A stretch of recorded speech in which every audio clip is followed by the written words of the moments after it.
Hello there, my name is Bruce Rain from Brankus Creations. Thank you very much for joining me today. I do apologise for this ridiculous lighting situation I've got here. The sun is actually coming in the window here, which is just bringing me all this brightness on this side here, but then it's all dark on this side here. So we'll have to work with it. See how we go. I really should probably cover that window up, but I do actually like the natural light coming in. I'm going to say hello to everyone. So starting from the top, are you going to let me go up? Why isn't this letting me go up? There we go. Steve from Mac84 is here. Hello there. Eep right back at you. Hardware Hacker is here. Hello. Dana is here. Jay from the House of Moth is here. Will from Kamak Village is here. Jack68K. Francois, no, you must not sleep. You must watch. Yes, welcome. Kevin I5I6J, something like that. Hello there. First time commenter. Well, thank you very much for commenting. And I'll just call you Kevin. How about that? Welcome to Macintosh. Hello. Point 5. Hello. Chris Angelis. Hello. I think that's it. I think we're good. Yes. Enzo Fitzhume. Hello. Sadmac356. Hello. So, yes, it's been a little while since my last live stream. The last one I did was working on this. This is the Mac Bong. And I apologise, it was not my intention to have such a long break between live streams. I had planned to try and do a lot more, but I had stuff on like crazy. I mean, I had like 2 weekends where I wasn't here for virtually the entire weekend, so that makes it difficult to do a live stream. Yeah, it was just a little bit nutty. I'm way behind on my production schedule. I've just got so many videos to make at the moment. I'm working on trying to sort that out. I've got so many half-finished videos or half-started videos. I've just got to commit to one and then just get it out and do it. You have transitions lenses. I do have transitions lenses, yes indeed. And there's one really easy way of proving that. I have here an ultraviolet light, and I can grab my glasses like this and I can shine it. It doesn't work. It doesn't work. But I got laser beam. How about that? Pew pew. Pew pew pew. I can show you here with my laser beam like this. So this is my little UV laser, which doesn't. Oh no, it's working. It's sort of working. It's very dim. It's sort of working. But if I do that, I might be able to get. No, that was not working either. What if I up the voltage? 3.5 volts. It's going, but it's just really dim. If I was to shine a UV light on it, if I could get any of these bloody UV lights to work, I would be able to show it going dark. So, come on, you can do it. This little torch, it works sometimes. Is the battery flat? Malt Max. Now there's a name synonymous with quality batteries. This came. Oh, got it. This came with a very early COVID testy thing. It's doing it. It is doing it. I can actually see a spot on there. You probably can't, but there you go. Yeah, you can see the spot. See the spot? That's from a little UV light. So that's not going to be sitting there annoying me until it goes away. Right. Now, what was I talking about? Okay.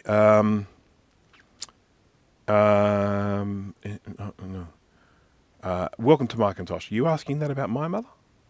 If you're asking that about my mother, because I did, obviously for a while there, I was discussing my mother that she had fallen over and broken her leg at the end of last year. She did a real number on herself actually, and she had a knee replacement, and she snapped the sort of replacement part away from the bone. Anyhow, she recovered really well, and then all started going downhill. In terms of her legs started bowing, and so she's going to have to go in for another surgery. But at the end of that surgery, she should be right as rain. So, yes, Fifth Element shirt, indeed. Some people notice it, some people spot it, other people don't. Other people have no freaking idea. Salvage Geek, hello there. Now let me just check here, make sure I haven't missed anything. Now I just want to go over a couple of things that have happened in the past. Probably my latest thing is this, which I made. I made it during the weekend, and I'm going to show it to you and see if anyone knows what it is. If I can just, there we go. This There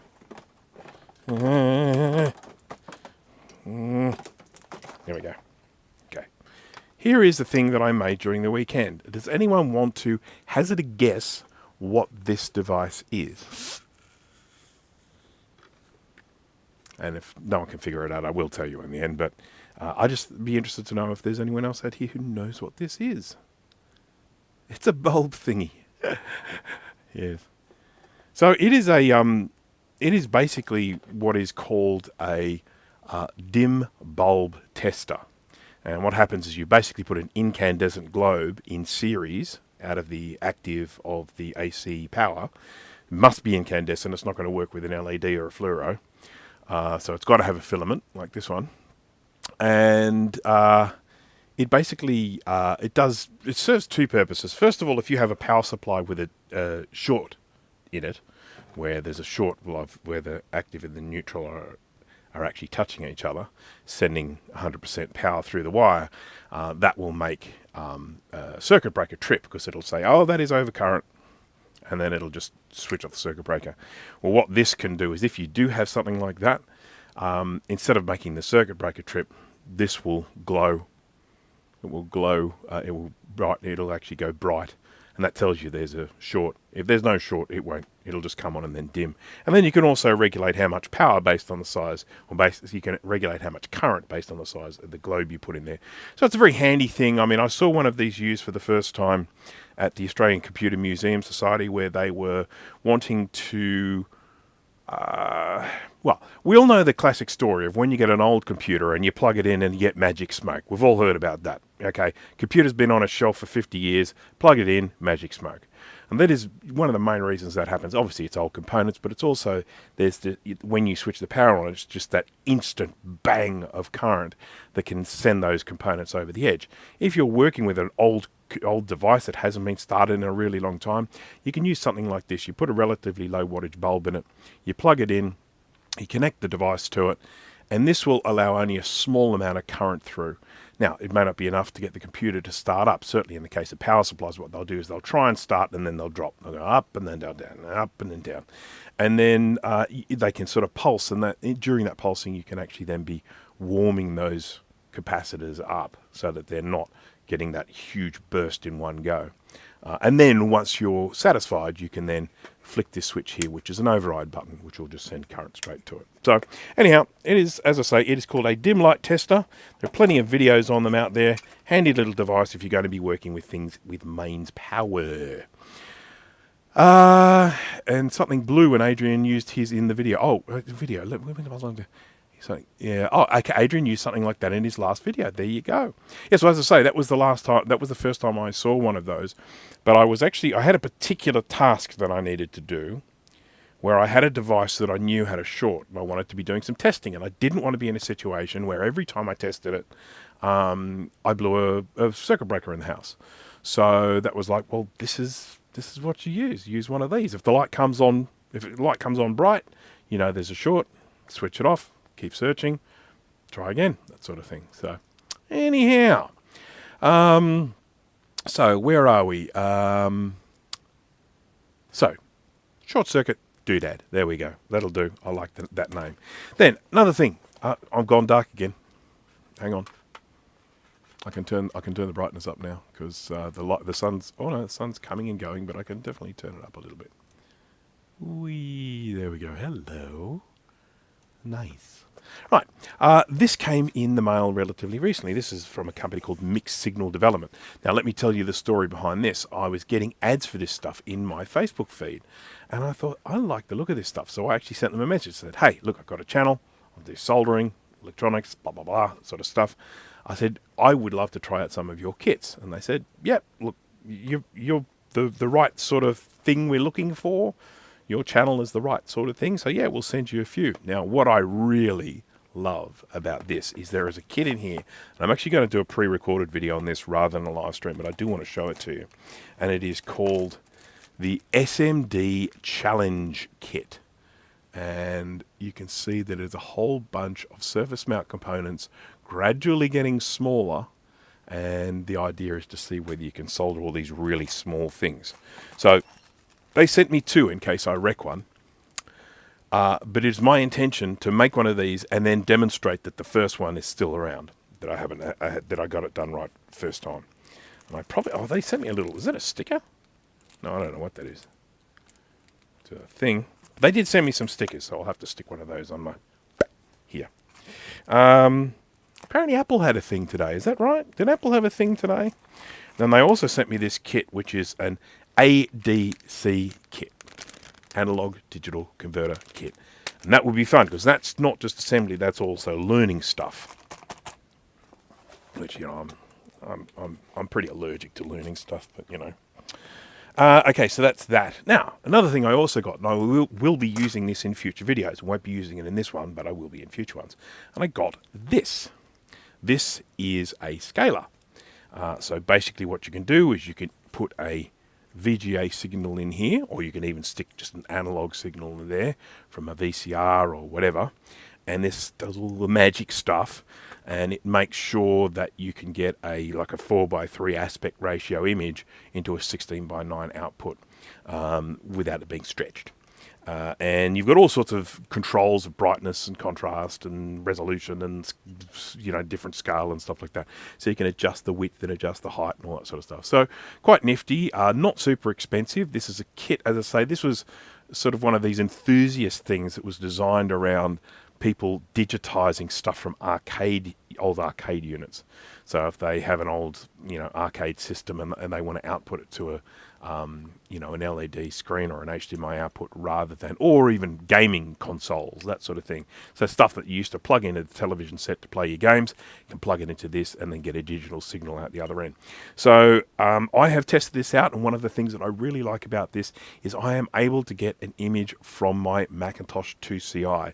And the Macintosh 2CI has one of the stupidest video outputs out there, and the fact that I can get an image from the 2CI is really, really good, because I do actually have some videos I want to do on the 2CI. Specifically, my 2CI has a Radius Rocket 68040, what do you call those things? Accelerator. And I want to do a video on running that Macintosh 2CI with the 040 accelerator in it, and running System 6 and seeing how much I can get it to do. See what I can get it to do. What I'm able to do with it under System 6. So, mine has illegal Sonic the Hedgehog branding. How about that? How cool is that? I like that. I like that idea. Yes, I mean, this one's kind of nice. I like it. It's blue. I don't know. It's a nice blue, isn't it? Don't you reckon? It's a nice blue. It'd be nice on a car.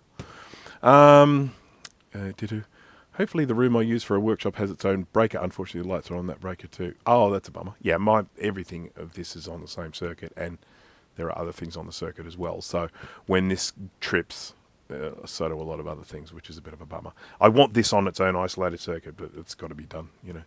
Got to get the electrician out. Okay.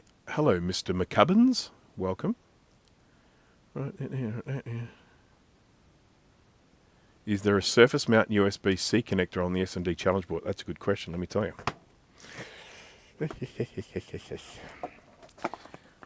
Steve, I remember, I have a vague memory of Steve wrestling with a, yeah, it is a surface mount USB-C connector. It is indeed. Everything's surface mount on this. There's a switch, there's an IC, capacitor, resistor, diodes, yeah. So, and a little switch. So I imagine that I'm guessing that what happens is when you get this finished, you plug it into USB-C and then you press the button down, and I think lights will blink. And if all the lights blink as they're supposed to, then you've done well. Retro Techie, hello there. Did I say hello to you already? I don't think I did. So just in case I didn't, I'm saying it to you now. Okay. Just got to check and make sure. Yeah. So that's quite good. Now, of course, having said that, with surface mount USB-C connectors, I do that all the time when I'm building my Blue Scuzzies anyway. The Blue Scuzzy V2, the one that is out now, doesn't have its own USB-C connector on the PCB. It only uses the PCB. It's the USB connector, the mini one from the Raspberry Pi Pico? I think it's the Pico. But the older version of the board, which I have some here, which is what I use because it's what I like, and I know what I like. Here we go. This is my last one. These here. This is the older version of the USB-C board. This is, sorry, the older version of the Blue SCSI V2 board. This one is from, this is the 2023-09A. And this is what I use. And other people don't use this one. They use the latest one. But I use this one for two reasons. Reason number one is it gives you the option for either big SD card slot or little SD card slot. And I like that because a lot of the time I just build these with the small slot because I don't want the big slot on there. I only use the big slot if I'm building something where it's sticking out the front and you want something bigger to grab onto. If I'm putting it inside a computer, I just use the small slot. The other reason I like this is because it has, that's the small slot there, has a USB-C plug on it. So you know it means you can have a USB-C plug sticking out the front at the same side as the slot, whereas on the other one, I think the plug is on the side, which I don't like. So, but that's just me. I know what I like, so I'm sticking with that one. I'm team big SD card slot. You're not the only one. In actual fact, when I have had discussions, there are more people that like the big slot than like the little slot. And that's fine. It's the choice that I like. It's not necessarily like, hey, everyone should be using small slots. Because I get that. I used to have discussions with, rabbit hole computing, back in the days of the SCSI to SD, before all the blue SCSI stuff happened. And I remember sort of saying, man, you should put a micro SD slot. And he's like, no one likes them. Whenever he uses them, it's the biggest complaint he gets. We want a full-size SD card slot. Fair enough. So as I say, I like the choice. Corbin Dallas. Multipass. Right. Okay, so that's just talking about all the different things that have happened, in the... Oh, and there is another thing, but I'm thinking... I'll actually have to ask you guys what you think. I have got a toolkit to end all toolkits. It's a long story as to how it ended up in my possession, but it is a brand spanking new iFixit toolkit. Let me just see if I can I'll bring up a page here. I'm just going to do this. Bear with me. Just give me 2 seconds here. I don't know why I said 2. I mean, it's probably going to take me well more than 2. Maybe under 30.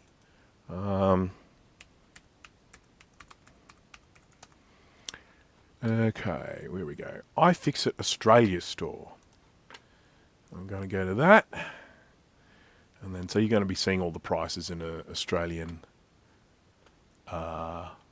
tools. There we go, in Australian dollars. So,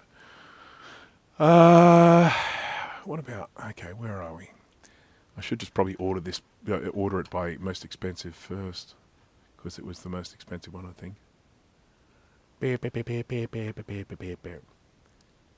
Everyone drives around just toolkits. There we go. Toolkits. It's in here somewhere. Where is it? Can't see it. Nope. Here it is. Found it. Okay, I'm just going to jump across to the screen here. You can have a look. Alright, so I have got one of these in my possession. The Repair Business Toolkit. And it has pretty much everything you can possibly think of in it.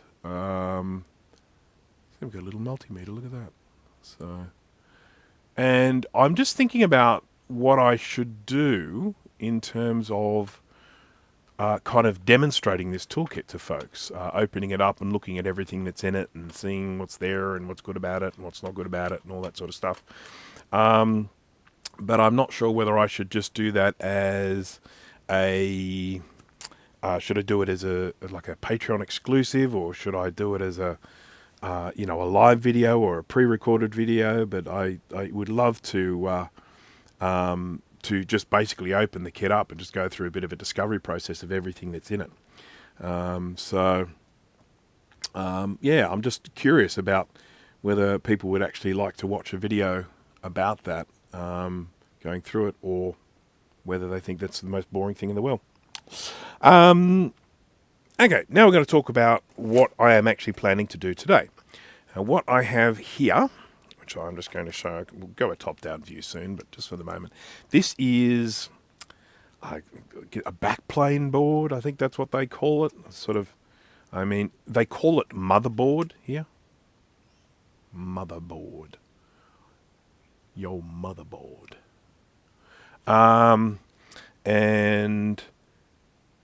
But I consider it a backplane board. The reason I consider it that is because there's really nothing much going on in here. You've got the slots for the main part of the computer. So you've got CPU board goes here. You've got a memory board goes here. You've got a memory board goes there. And then here you've got a, what do they call it? A comms board? I/O board. I/O board, very important one. And the I/O board, if my memory serves correctly, is the one that used to have a battery on it. So a lot of the time people's I/O boards are in a bit of a mess because the batteries have leaked. So yes, this is out of an Apple Lisa 2. Now, keeping in mind, and my apologies if I call it a Mac from time to time, because I do have a tendency to do that. It would not be the first time I've called it a Mac Lisa, which of course it's not. But just sort of to refresh everyone's memory, the very first Lisa that came out, great big computer, and it had two 5¼ floppy drives in it. And then they revised it into the Lisa 2, and that had a single 3.5" floppy drive in it. More common, and it's what I have. Not as rare, not as valuable. Still valuable, but that's what I have here. Now, it's not mine. I should just point that out. It's been in my possession for a long time, but it does belong to someone else, and I'm basically repairing this so that they can have their working Lisa back again. They have another one, but, you know, I mean, sort of, you know, two Lisas are better than one, don't you reckon? Pre-recorded video, please. Okay, no worries. I like kit exploration. I like tools. I'll watch a video about it. There you go. All right, so I think I will do that. I will do a little video about it. So this is one of these backplane boards, and what I'll give you basically the story. I've got another backplane board here. It's on here. Now, what actually happened was, now I can't remember which was which, but what happened was the computer was given to me and they were having some problems, and they said, look, I think it's the backplane board, so I'm going to send you another backplane board and you can try that out. And the other backplane board looked quite good, looked in good nick, but it was in worse condition than the first one. And they all suffered the same problem in the same place. I've seen this before. And basically what happens, we have these connectors along here. I've removed the connector here. This is why you are just seeing a row of pins. Let's go to top view now. There we go. All right. So here's the connector there, and there it should be a connector here, but I have removed it. That was not a fun job taking it out, by the way, just letting you know. And along here, you've got all these little round pads that solder onto the pins of the connector, and where the trace meets the pad, there's a little indentation, and it corrodes in that indentation, and it's gone. So, did you see Adrian's Lisa? Where would I have seen that? I have seen several of Adrian's Lisas because I went to an event that he put on a while ago, and there were Lisas everywhere. Several of them, I think, from memory. Did that group ever get the Lisa SCSI card to work? I do not know. Video and live stream bit. Okay. All right. So video or live stream. Happy with either. That's good. No worries. Well, I'll see. I'll see. You know what motivates me. Oh, I did also want to mention that I finished putting together the reloaded. Don't you disappear? I finished putting together the reloaded power supply for the 2SI. So there it is. That's all on the fresh new board there. And there's your secondary side, and there's your primary side, and that's all together. And as you can tell from how dark this fuse is, yeah, I can't get it to work. But then again, I haven't spent that much time trying to repair it. So it doesn't work at the moment, but I have finished putting it together. It took frickin' ages. Wasn't that a fun job?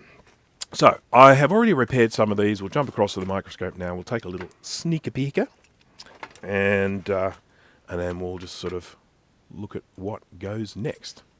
Right, let's get some focus. Too far up. Down, down. There we go. There we go. Focus. It's gross, I realise, but that's because I've already done some work on this. Quite some time ago too, I might add. This is kind of, it did get put on the back burner. Still not in focus. There we go. That's a bit better. Hello, hardware hacker.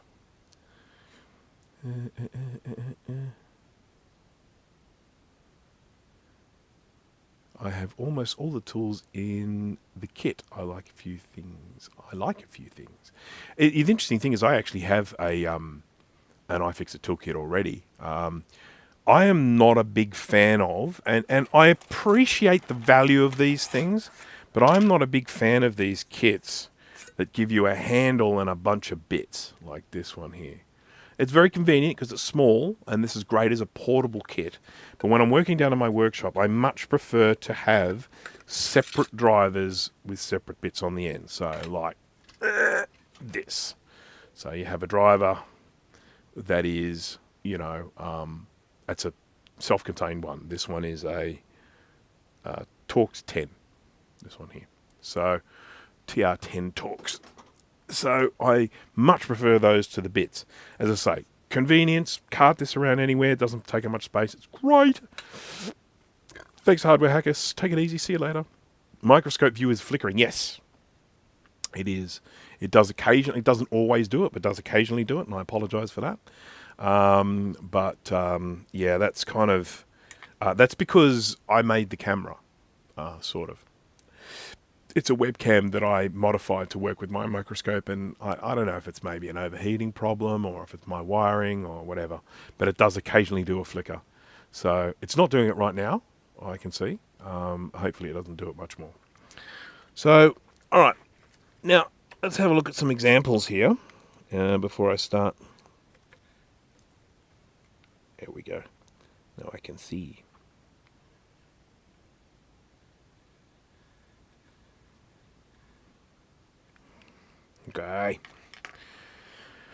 Okay, so the area that I'm referring to where there is the problem is right here.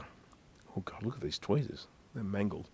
Where that one is pointing to, where they're pointing to right there. You can see a little dip, and that is the weak point. That's generally where corrosion sets in and breaks it apart. Now this one may not be broken apart. I'll get my multimeter and we'll check. Right, so I'm going to put this onto beepity beep mode. One of the things I really like about this particular multimeter, I've done a review on this one, it's the Kaiweets HT118E. I mean, actually, there are lots of things I like about it. One of them is I like the non-contact voltage. That's just really handy whenever you're doing AC work. But I love the fact that this has a light to show continuity as well as beeping. So if I just pop this here and I put these two together, you can see that green light. You can see that green light is there. And I really like that. I like there being a visual. See, I mean, my Fluke doesn't have that. And I mean, it's so much more expensive. And don't get me wrong, the Fluke's a good multimeter, but I just sort of feel like having a light is so important. Because, I mean, there are people out there that can't hear. So it's like, oh, yeah, no, you can't use ours. Because you've got to have hearing this way. You can just, at a glance, you can see you've got continuity. All right, so he's good. He's good. He's good. This one clearly was not good. He's good. He's good. Oh, I can actually see this one's bad. Oh no, he's getting through. He doesn't look good. It's amazing how some of these that look like they're absolutely gone as they still work. I just got to clean this up a bit. Get a toothbrush and some iso alcohol and clean it a bit. Foxhound 7774777, hello there.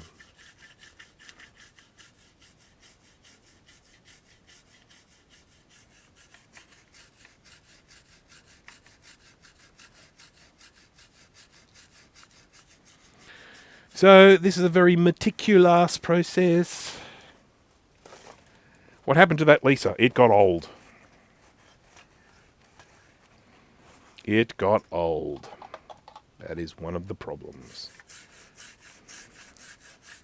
Has anyone seen any good TV shows or films lately? You know, I always ask this because I'm always curious.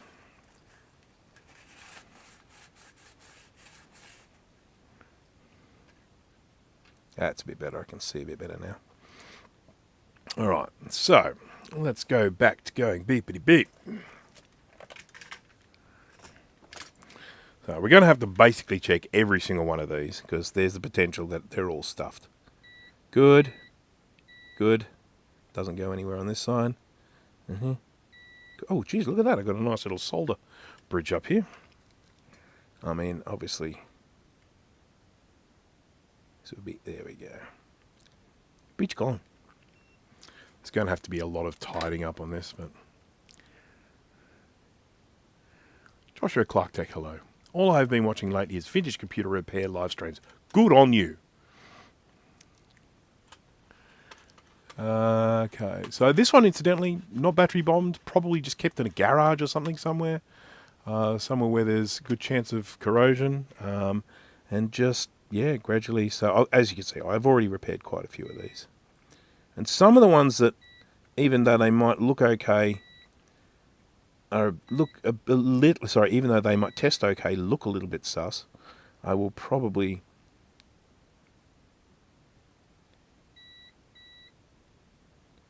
What the...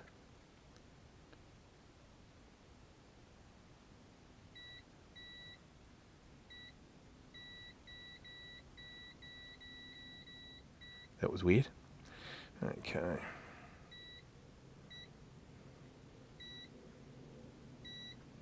That one's a bit sus, isn't it?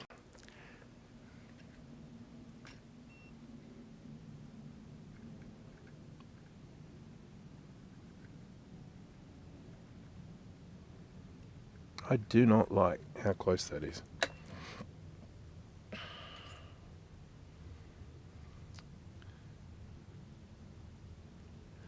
Widow's Bay. I've heard about that one on Apple TV, and I really want to watch it. I really like what's his name, Reese. But I am also someone who likes to binge shows, and it's my understanding that show is still airing. So I'm going to wait till it finishes. I think there's 2 episodes left, something like that.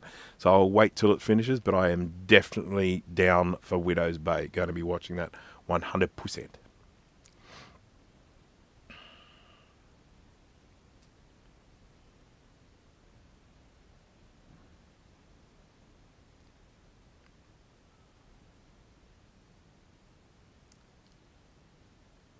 Okay, I'm not seeing any flicker, but having said that, I keep looking away at my microscope. Is anyone else seeing a flicker?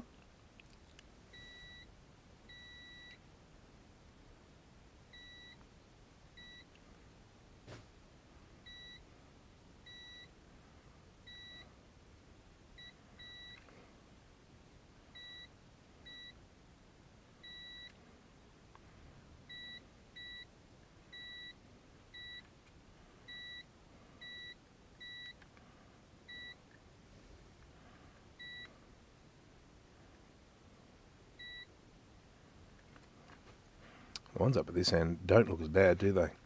It's good. It's heartwarming. And of course, I'm probably going to have to go through this with the CPU one as well. So that's probably going to have bad spot.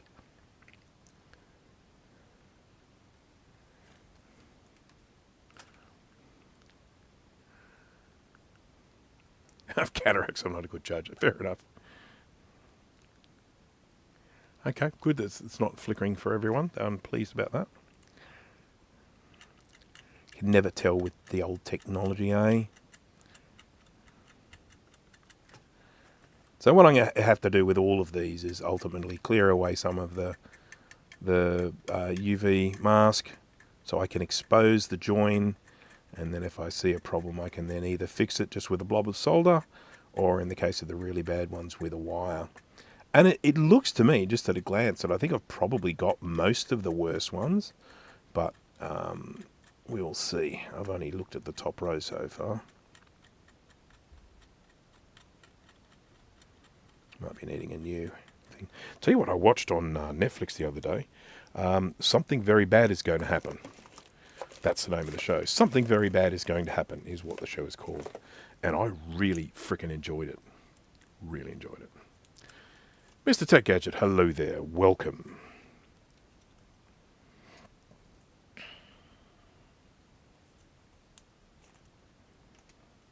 And guys, the most important thing with this board that I'm working on is I have to be absolutely bloody sure that I have got the got this right, because I do not want to put the connector back on only to find that I missed a trace repair. Because getting these sorts of connectors off is no walk in the park, I'll tell you that.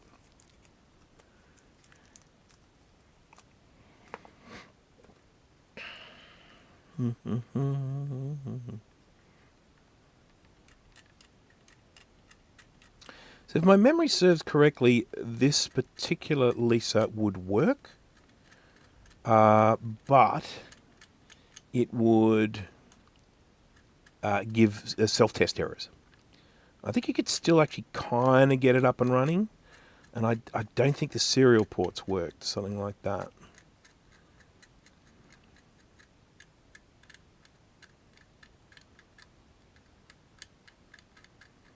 Scrapey, scrapey.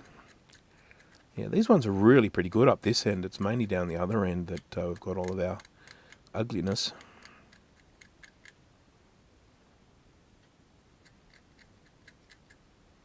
There's really not much to these boards in terms of components on there. There's a few passives. There's, I think, one IC here. No idea what it does. Some resistor nets. And that's about it, you know. Some broken traces down there. We'll probably have to have a little look down there as well. See if there's any more. But yeah, there's just not that much going on this board. It's all on the other boards. So, oh joy, oh joy.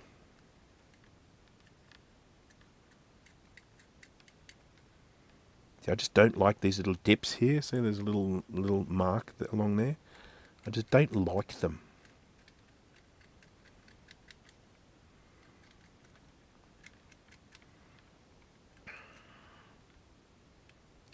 And here you can actually see the corrosion is actually eaten into this. Now, it doesn't really matter because I don't think this one goes anywhere up here. But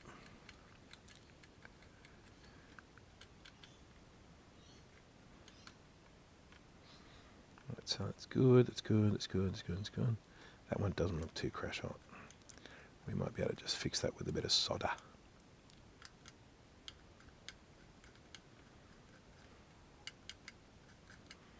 Right, I think I'll just start doing the whole systematic thing here. Oh, I do need some flux. And guess which flux I'm going to be using? I mean, it really is a guess. It's just whichever one I could find that was here. So this is Styri V4, which is interesting because they've got the V3, the V4, and the V5, and there's V2 for that matter.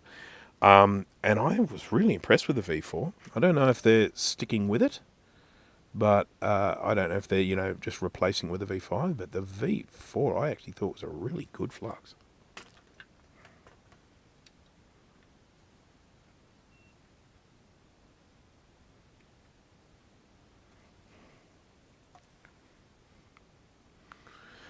ASM is my favourite.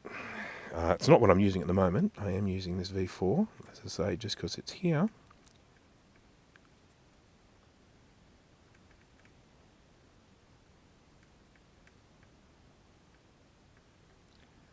This board will get ultrasonically cleaned.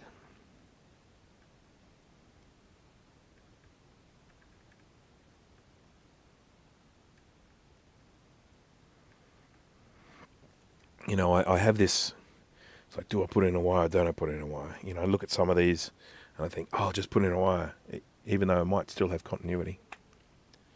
Where's my, nope, there it is. Oh, balls, just dropped my wire. I'll need to fetch that if I'm going to do any proper repairs.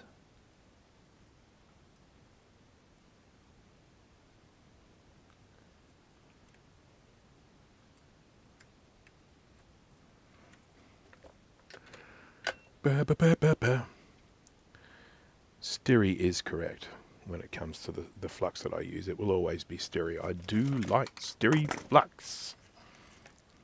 Make no mistake. I had my pliers here before. I saw them. There they are.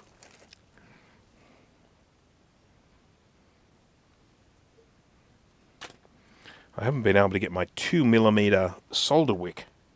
Very frustratingly, they haven't had it in stock at my local electronics retailer. And I have checked several times, and I even went up to them and I said, "Hey, when are you going to get some?" And he looked on the computer and he said, "Oh, it says we've actually got some." I said, "Well, you don't got some."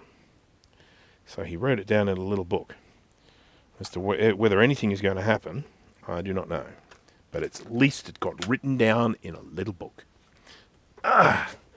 They are some fun-looking tracers indeed. So Steve, who just has obviously way too much time to kill, is back to trying to repair a Quadra 840 AV because, you know, he just loves doing that. He's an absolute glutton for punishment and loves repairing Quadra 840 AVs. But he's taking it to a whole new length as well, in that he is reverse engineering. Well, he's not really reverse engineering. I guess he's sort of taking the handwritten schematic of the 840 AV, and he's actually, I think there's an Apple one as well, isn't there? Correct me if I'm wrong, Steve. I think there is actually an Apple one of the 840 AV, as well as the Beaumark one. And he is trying to redraw and schematic.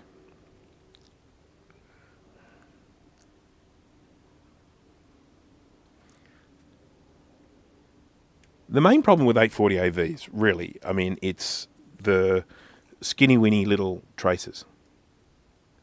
It's got teeny-weeny little traces, way smaller than others, than other computers of the era. And it sucks. I cannot even begin to tell you how much it sucks. And it's a very, very good reason to just not repair them.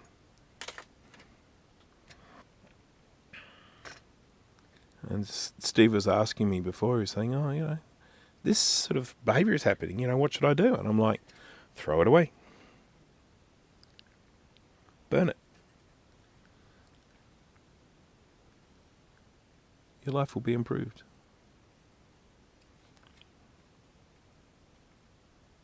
So I'm putting wires here, even though I probably don't need them. I do have continuity, but as I said before, I just have that huge concern of sticking a connector on here and then finding that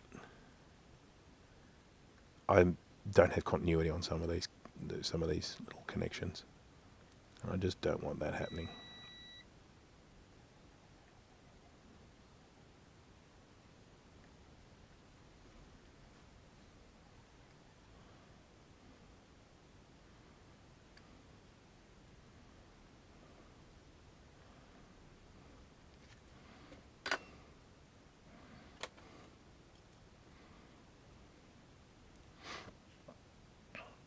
Yeah, look at these sexy wires.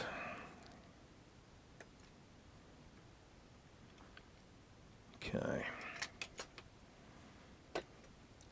So there's that. Don't have to sit perfectly flush. I don't mind if there's a couple little blobs sticking up where these are, because the connector itself actually sits up a bit. It's freaking tweezers. It sits up by a good probably millimeter, I'd say. Probably something like that.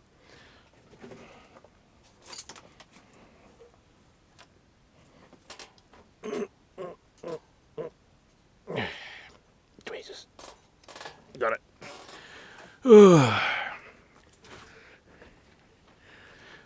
Most of the Apple Lisa PCB, you can get the Gerbers. Yeah. I think someone's made reproductions of just about every board on these. You can actually, I think you can virtually build a Lisa these days out of, apart from the case, out of almost entirely new parts, which is awesome. Love it. That's got to be broken. I mean, I know it's not, but it's got to be. Yeah, I look, really, when it comes to something like this trace repair work that I'm doing, this is something I would be doing. I would just be sitting here doing it. But it just made sense to do a live stream while I was doing it, so I had some company. I'm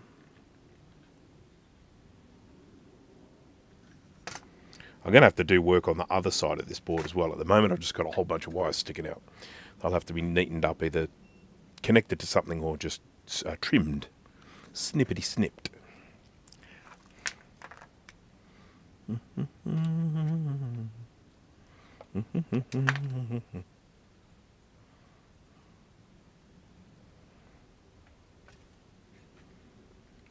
If anyone has never actually used a Lisa before, but has used a compact Mac, I think for me the thing that was most surprising was the size of the screen.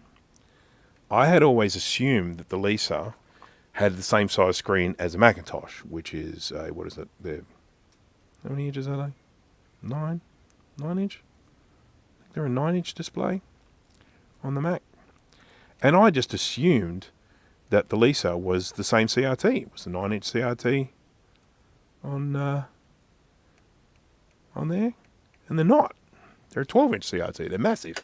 When you stand next to them and you look at them, you think, "Oh crap, that's way bigger than I thought it would be," because they're a big unit.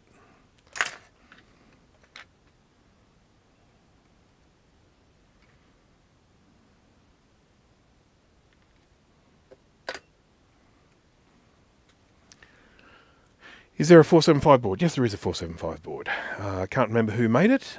My apologies to whoever it was. I hate to diminish the work that you did by not remembering you did this work. But, yes, there is a 475. I think I've only got one dead 475. I think all the other 475s I have work quite well. Or Quadra 605, whichever you prefer.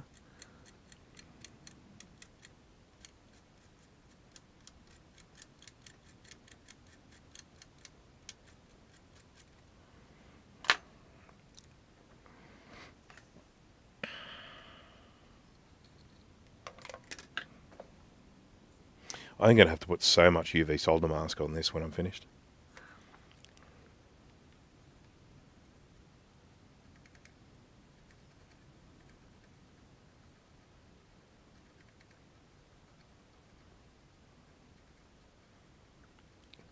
That looks broken. Does that look broken to you? I mean, it might not be, but it looks it.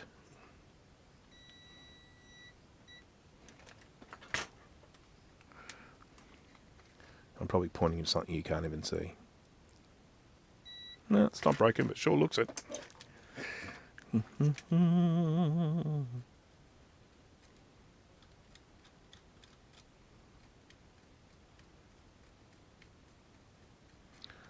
neighbour is one of the loudest human beings on earth.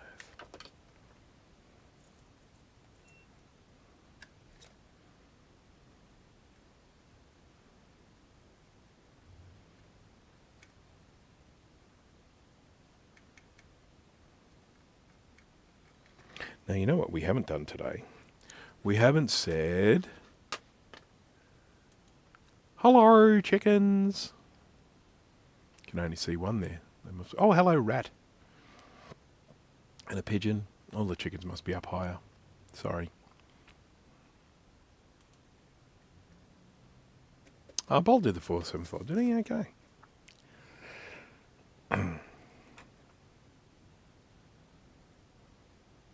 He's a machine, that guy.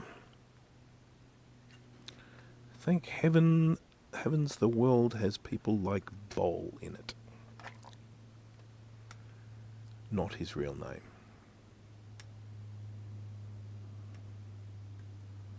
I do know his real name, but I'm not going to say it on this live stream because he probably doesn't want people to know it, because he goes by the name Bowl.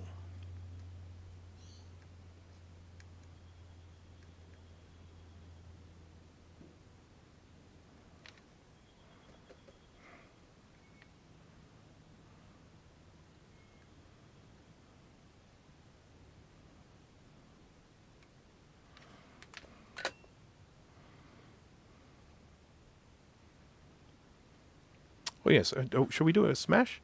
Let's do a smash. I haven't done one of those in ages. Everyone, if you've got headphones, just maybe turn the volume down for a sec, because I think this is pretty loud. Smash that like button. There we go. Everyone like that? That's getting old, that. I should probably make a new one, shouldn't I?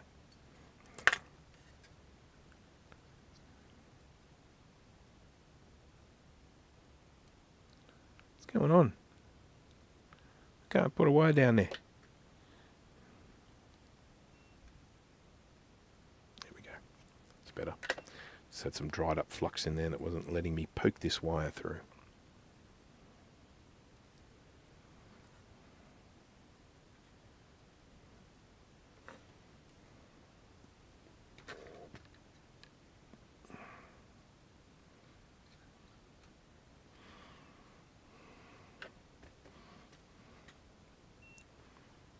How big is a Lisa board? Well, that's a question. It's a bit of a loaded question because there are several boards. I don't feel like this thing's getting properly hot anymore. I wonder if this tip is starting to get to end of life.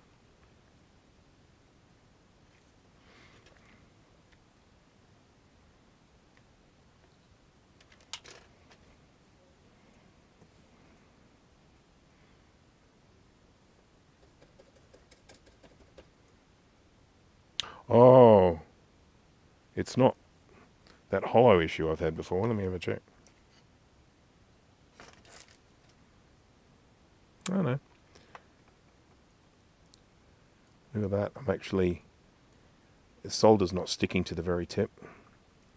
It's been worn down. That's a bit of a bugger.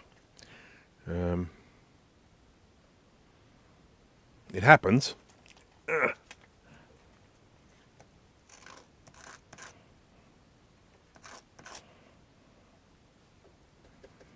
That's probably why I'm having a bit of grief. I probably do need to buy a new one of these. It's one of the downsides with the fact that I haven't been down here as much. I haven't been using the soldering iron as much. Normally the soldering iron would not sit dormant for more than a day. But when you're having it sitting there for weeks, you run the risk of, your tips actually getting corroded. One way to get around that is to always make sure that you leave your iron with some solder on it. That's a tip that I say to everyone. That's what you should do. Leave your tip with some iron. So obviously, do what I just said. But I don't always do it. It's a habit you should get into. But because I just use my iron so much, I've just never really bothered that much. I'm just like, yeah, walk away from it. Doesn't matter.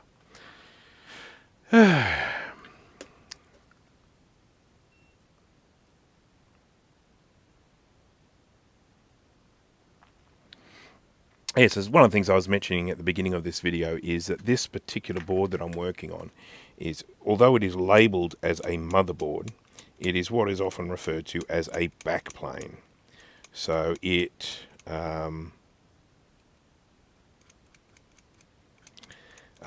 all of the important stuff goes into this. It's kind of the exact opposite of the way they made Macs so closed off, where they even used screws that people didn't have screwdrivers for, so they couldn't open them up. The Lisa was very, very modular.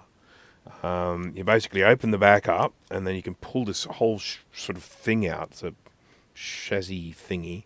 It's like a cage with the backplane on the bottom, and then the board sticking up out the top.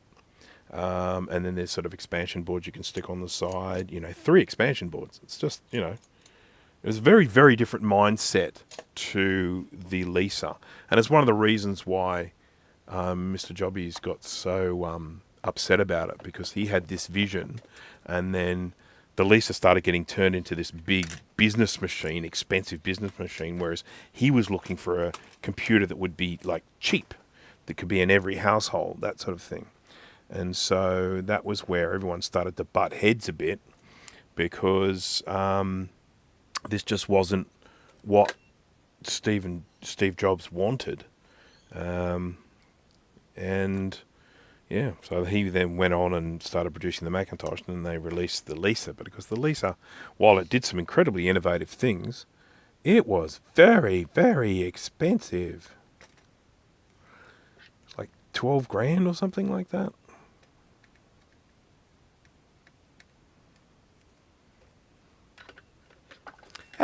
I put solder on my tips every time I finish working. That is a very good habit to get into. Yes, sirree, Bob.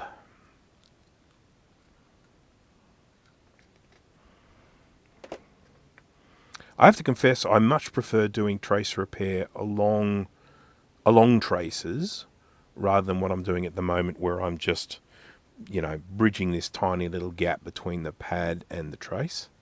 I much prefer to be doing the stuff where I'm actually following a trace around the board, as I have done many times on my live videos, usually with SE30s.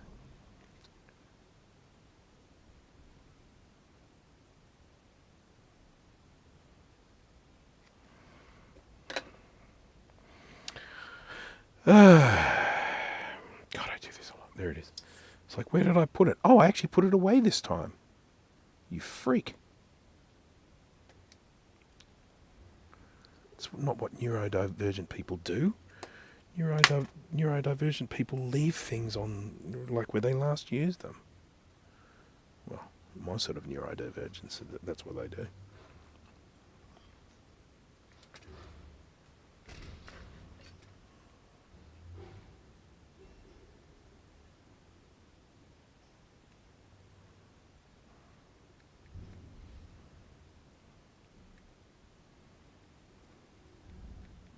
Geez, some noise going on out there. Someone's doing a bit of something. You hear a big truck going off.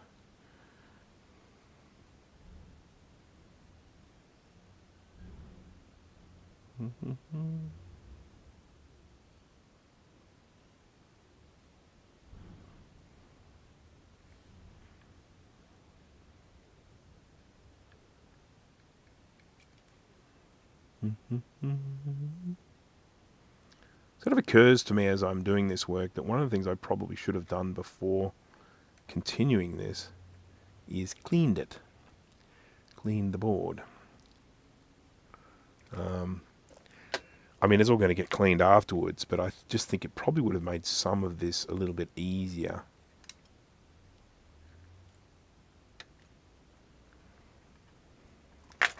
Just going to have a look on the other side of the board for a moment, just whether I might actually just start tidying some of these up.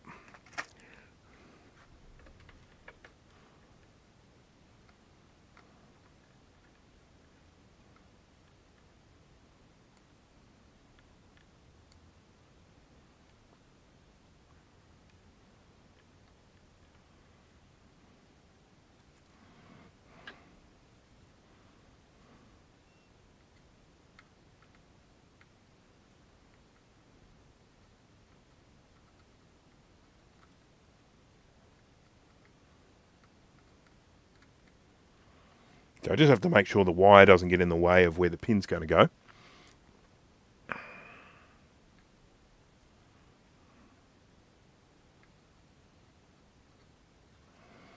And I'll give that a snippety snip.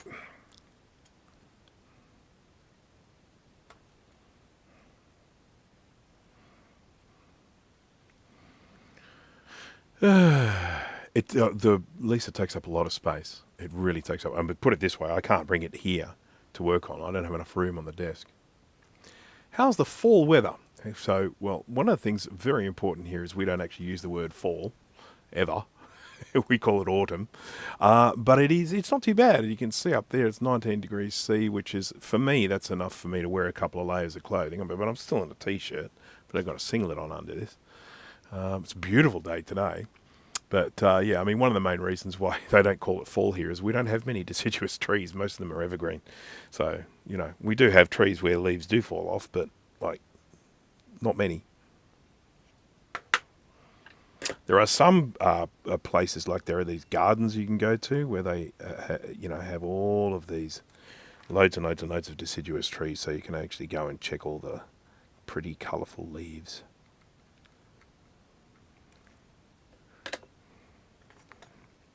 But I really can't complain. the weather is pretty darn good. I mean, I'll always complain about how cold it is, but I know that when I'm saying it's cold, it's not proper cold. It's my version of cold. It's a strange version of cold. And, well, Sydney Sider's version of cold. You know, because I complain when it gets under 15 degrees Celsius, but actually anything under 20 pisses me off. I don't know what that is in Fahrenheit, but all I can say is I am definitely not someone who is a fan of cold.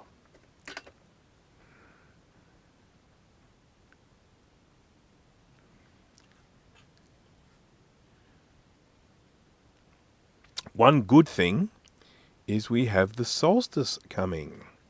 I think it's in about, I don't know, 2 weeks or something like that, a little less than that. And so that will mean obviously the shortest day of the year here and the longest day of the year in the Northern Hemisphere. And that to me always makes me feel warm inside, because I sort of think, well, the day's as short as it's got. From here on in, they start getting longer again. Takes a while, I get that. But I almost feel like you've got, you know, it's like if you're walking up a hill, you got to the top of the hill, and now you're walking downhill. Strange analogy, I know. But that's just how I feel.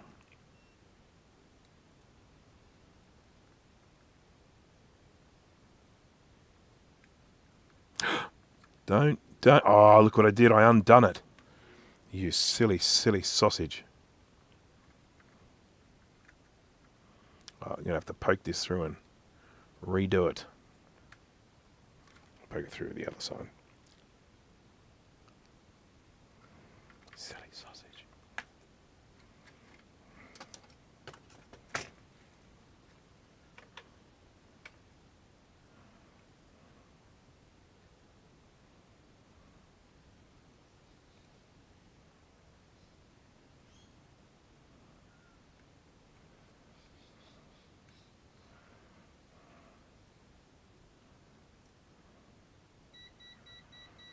My multimeter saying, I want to go to bed. So don't freak out. It's no like huge massive warning or anything like that. It's just time for bed for the multimeter. Right, let's see if I can do this again without making it come undone. No promises.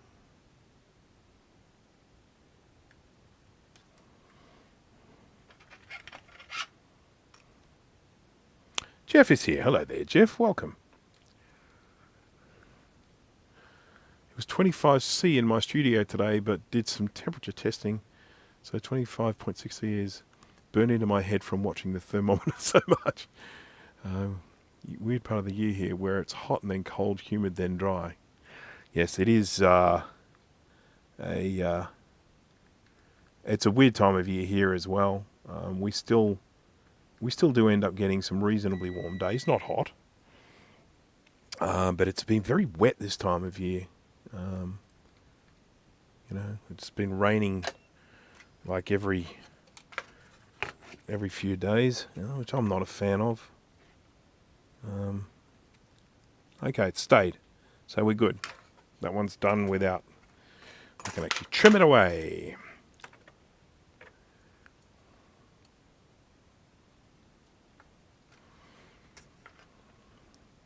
But yeah, I mean, we've got a lovely fine day today, but I think we've got some more rain coming later in the week. A bit frustrating.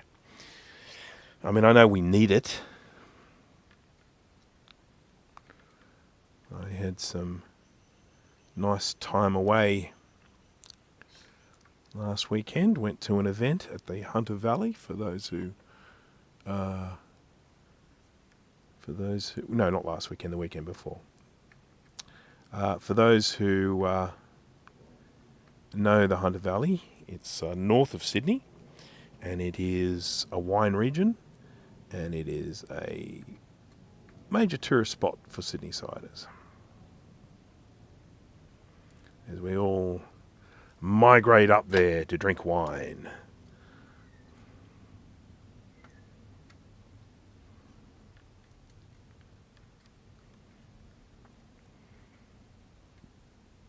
It's about a 2-hour drive from where I am to get to the Hunter Valley, so it's by no stretch a long way, you know. I mean, if you're taking some time off, it doesn't mean you're going to be sitting in the car all the time.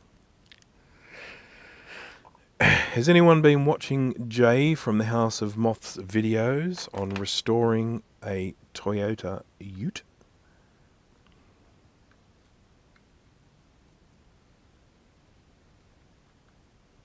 I know some people will take exception to that word, but it's what we call them in this part of the world. A Ute. I think this one came undone as well. It's a bit of a bummer. There it is. I probably need to run these wires a little bit further along before I trim them, because then they'll be less likely to come undone.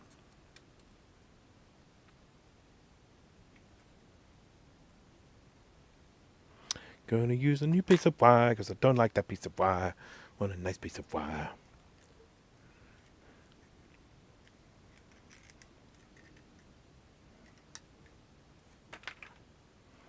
We have a Hunter Valley near me too.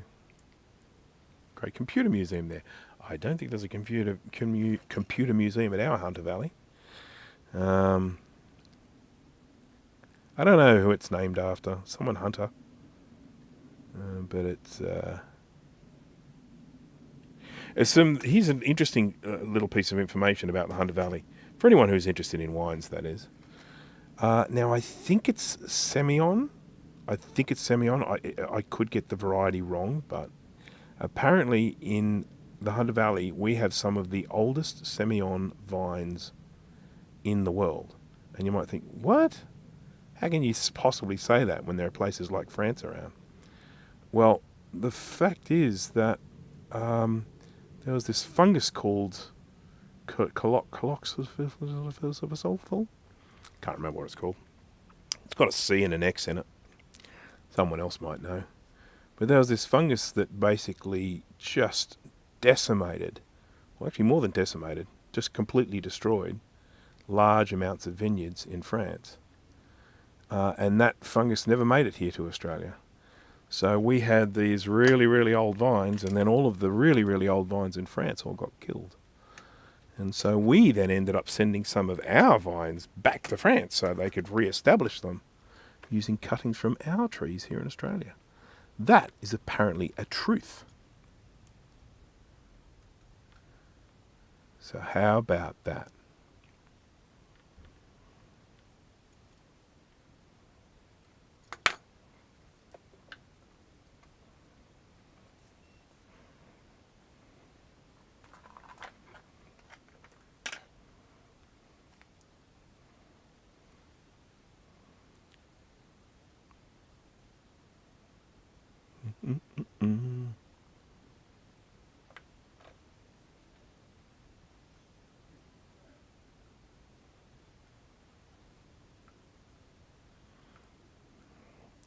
We go.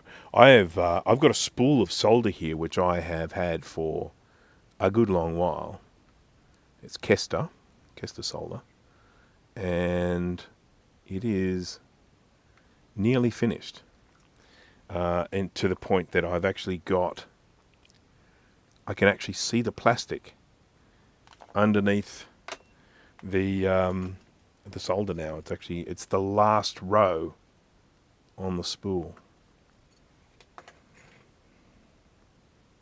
So, did anyone watch Apple's thing today? Is there anything interesting coming? Should I get excited?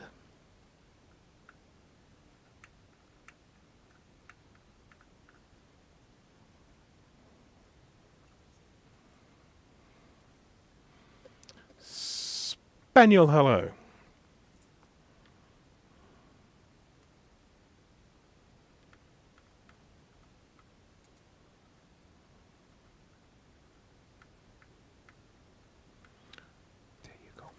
Okay.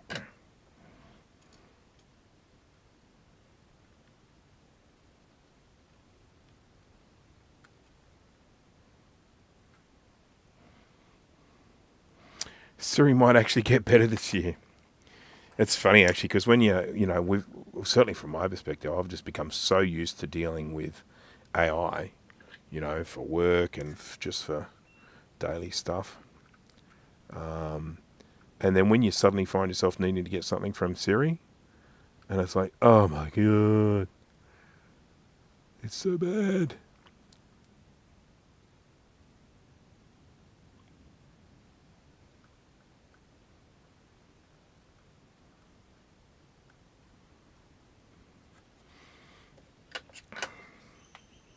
I mean, you know, I think Siri was fine once upon a time, but it's just had no updates, you know? Expectations are much, much higher. I don't know if that's supposed to be this way or that way. I think that way. God, this one's a mess inside. Are you a mess, I tell you?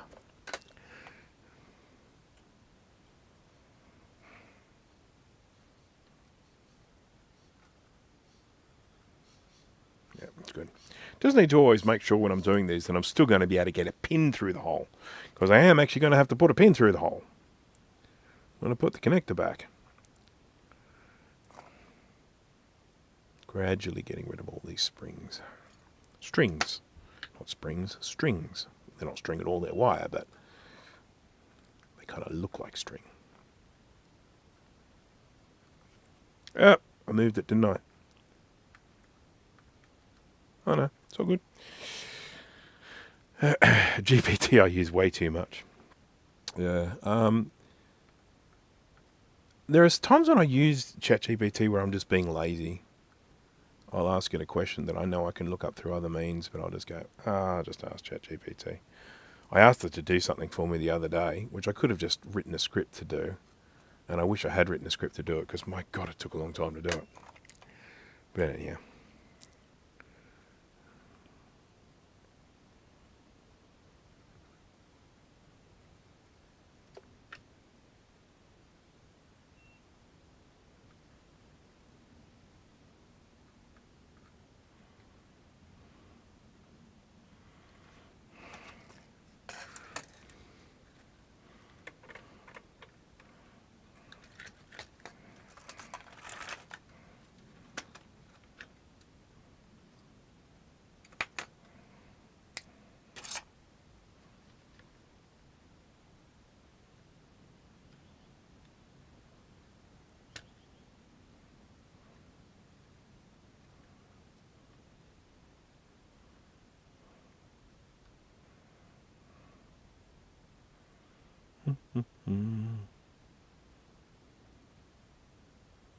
Okay, going to need more flux, going to need more solder.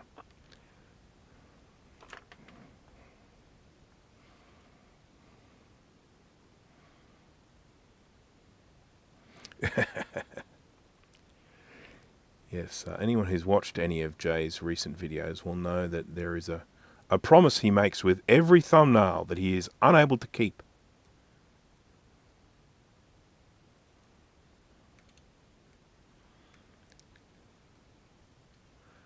Because I find it funny that some people get upset about that. Oh, that's just clickbait. What are you doing that for? It's like, I mean, yeah, it's clickbait, but it's also marketing. It's just kind of how it is now. Going to complain about it, you're going to have to complain about it to a lot of people.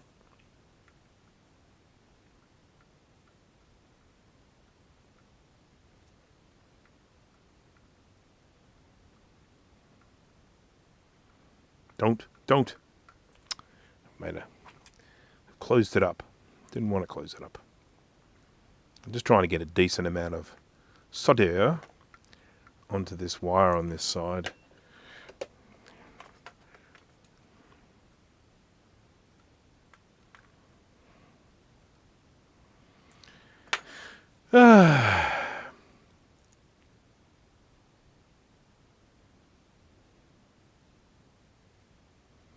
Clickbait did used to be a criticism. But it's kind of like, it's just what everyone does. I mean, in my videos, I try not to be deceptive, but I will often say things, you know, like I might use certain words that are like, that's a bit clickbaity. So, yeah, it is.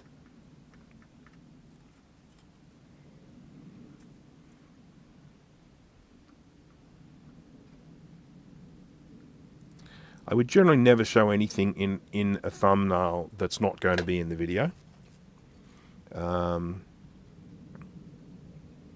But, you know, I'll often say things that make things sound much worse than they are as part of, you know, sort of my video marketing, let's call it.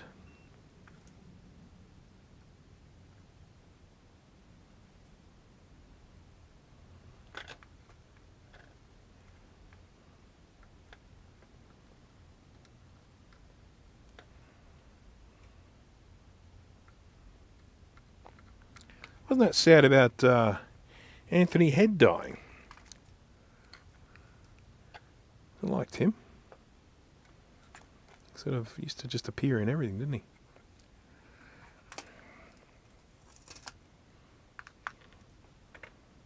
I think for a while there he was probably the only English person working in America, because he just sort of seemed to be in everything.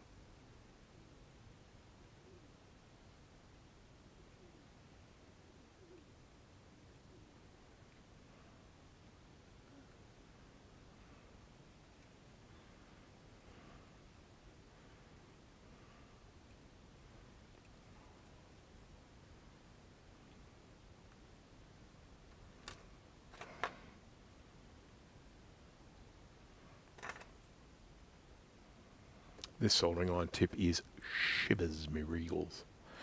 I am going to have to replace it.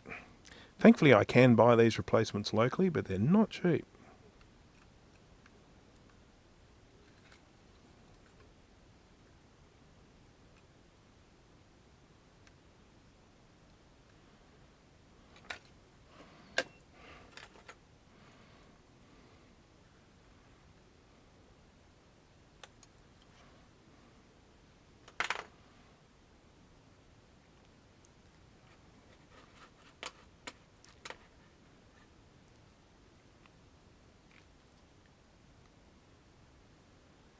Didn't show me videos with the word XXX in the title. Never really noticed that.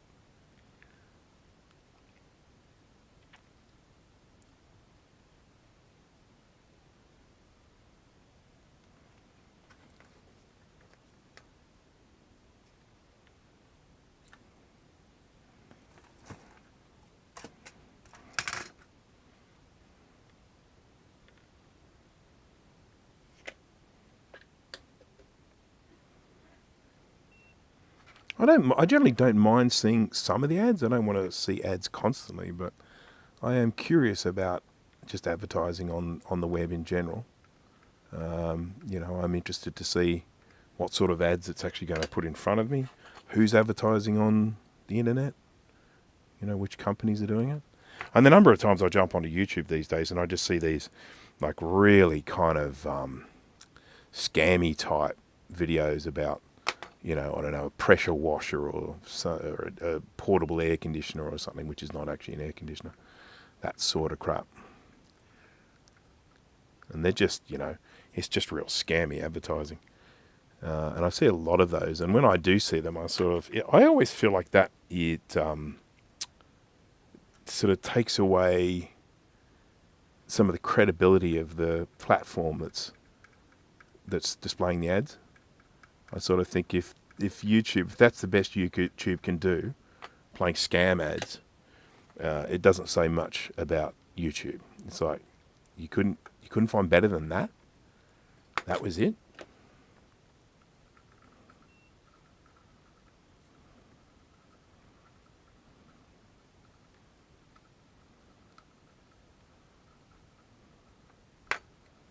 Oopsie.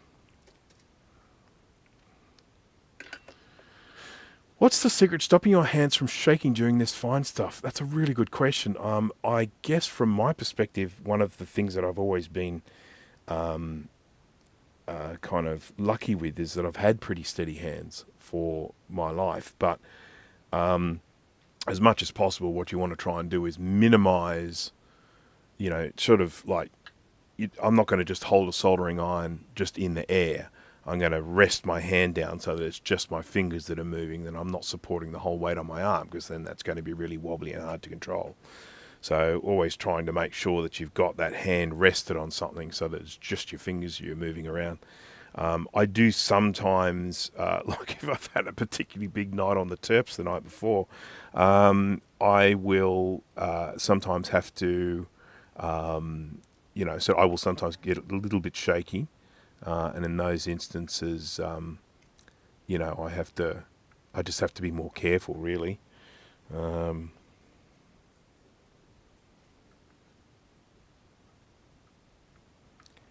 But I'm not sure that I necessarily have a secret for that.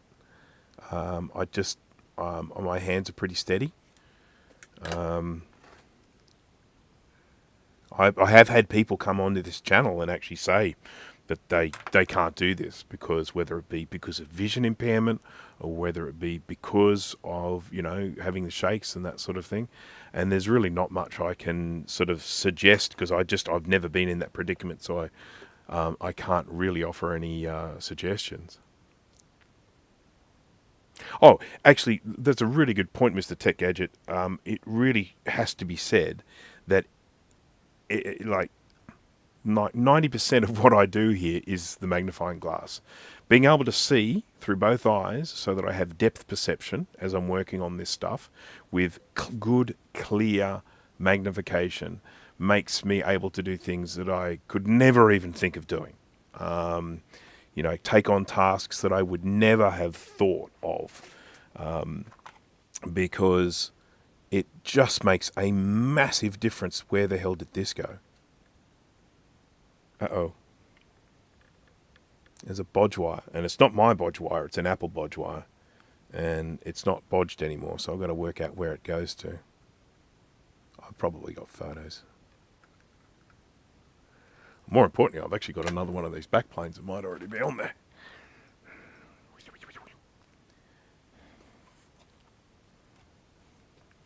To there. No, this one doesn't have a wire. Oh, we'll see what happens.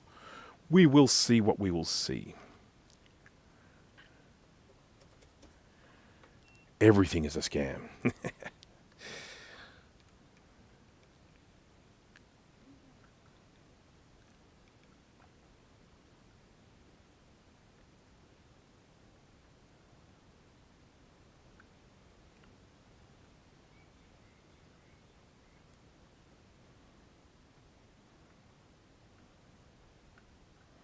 There we go, that'll do us.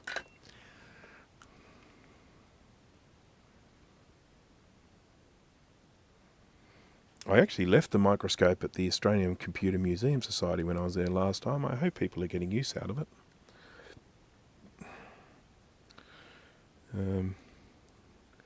I'll probably be going there again soon. I think they're having another repair-a-thon. I haven't been asked to join, but I'm happy to join if they want me to. I would do something very different with the camera next time. I had all sorts of problems when I was doing that SE30 repair-a-thon. With the benefit of hindsight, I would have done it very, very differently, but I just didn't know what to expect. One thing I certainly did not expect is that they wouldn't be able to find me a screen to use. Like, it's the Computer Museum Society, give me a screen. You must have a screen here somewhere. I'll probably just bring a screen next time.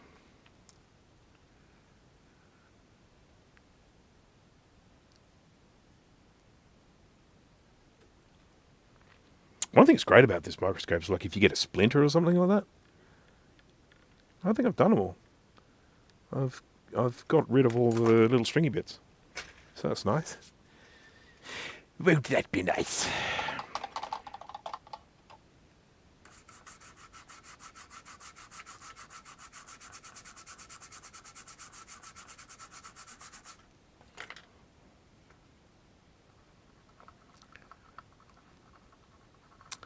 I had pizza for dinner last night. And you know what that always means? It means I had pizza for breakfast today as well. I don't know what other people's thoughts on the matter are, but I love cold pizza for breakfast.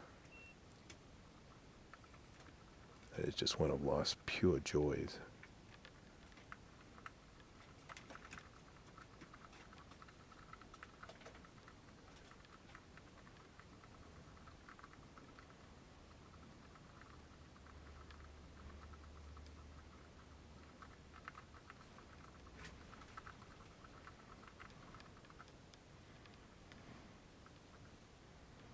going on there? Is that actually a wire or is it just a bit of gunk? It's just a bit of gunk.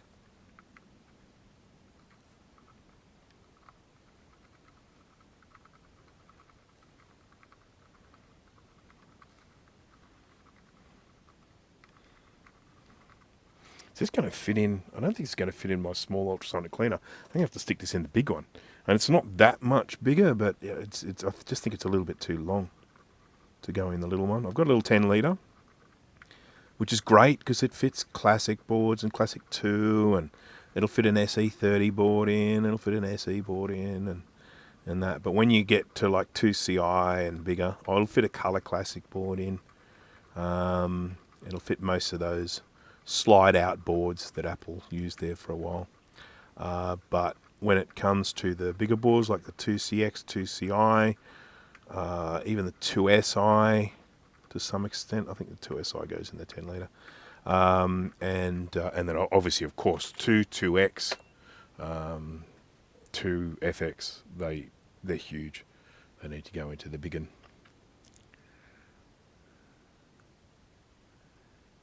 Microsoft was worth on for splinter removal alone. Yep, I get you.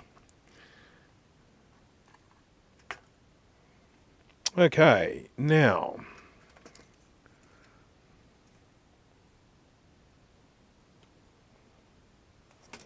let's have a look here.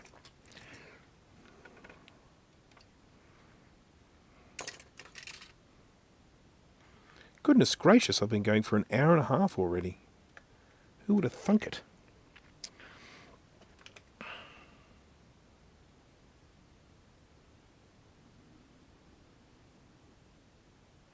When I very first started doing this stuff, so it basically, this whole thing kind of began with a 17-inch, I think it was a 2009 model. It was the Intel, it was the Core 2 Duo 17-inch MacBook Pro. I managed to get it for very cheap. I think I can't even remember how I came across it, but I managed to get this, and it didn't work. And I did some research, and then I ended up on a video by Lewis Rossman, where he was showing us a very common failure in that particular model was a capacitor, and all you really had to do was just replace that capacitor, and you'd get the computer up and running again. I'm like, oh, sweet. So I got hold of one of these really cheap, and I replaced the capacitor, and sure enough, that fixed it. And then it just started this desire to go in and repair these laptops in a big way. And so I started doing these repairs, and I ended up buying a little microscope, a little digital one that I could then just plug into a screen. Then I kind of mounted it on a thing. Excuse me. I mounted it on a thing so that I could look at it. But, you know, you were looking at there's two things wrong with that. One, you're looking at a screen over there where you're working down here. And then the other problem with it is you are looking at only one dimension, so you don't have that depth of field. Well, it's not one dimension, is it? But monoscopic. How about that?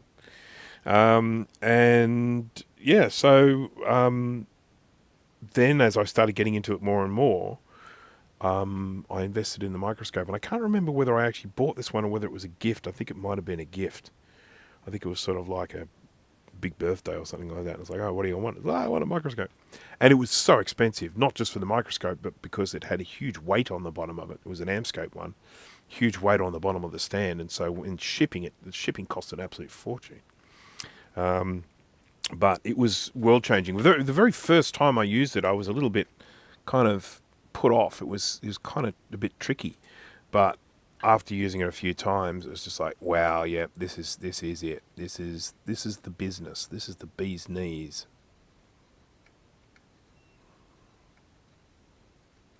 Going to put a wire on this one because I just don't like it.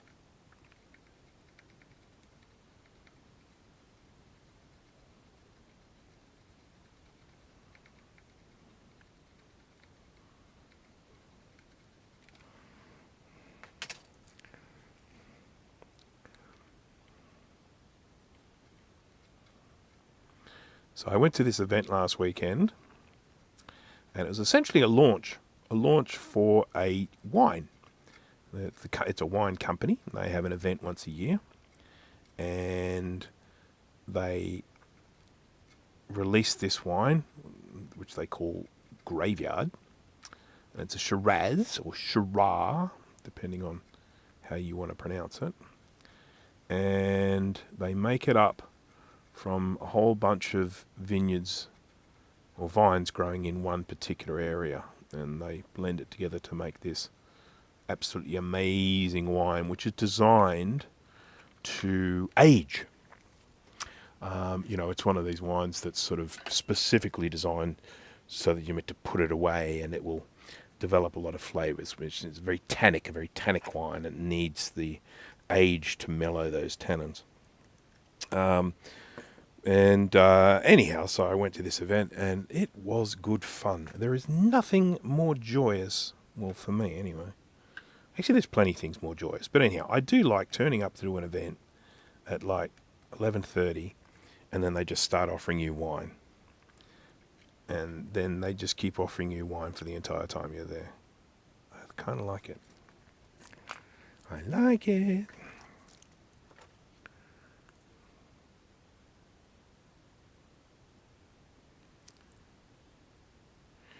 Eugene, I'll just call you Eugene. I think it's I'm not going to do that surname because I can have a hazard a guess as to how it's meant to be pronounced.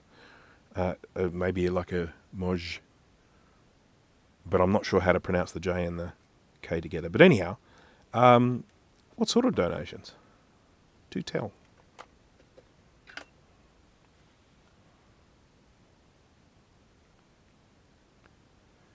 Recently came into possession of an old Apple IIe, an old PowerBook 520C, only good for parts now, and a number of MacBook clamshells. Look, one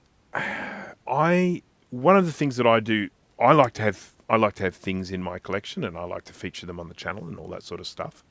But at the same time, I don't necessarily like to hoard huge amounts of stuff. So what I will usually do, if I'm getting hold of something that maybe needs some work or needs some repair or cleaned up, put an operating system in it, put a hard drive in it, whatever, I'll try and get it all cleaned up and then maybe try and find a home for it within the community, because I like these things getting looked after by people who love them and want them in their collection. I am always happy to have a look at what you have and potentially turn it into content for this channel if it needs some repairs or anything like that.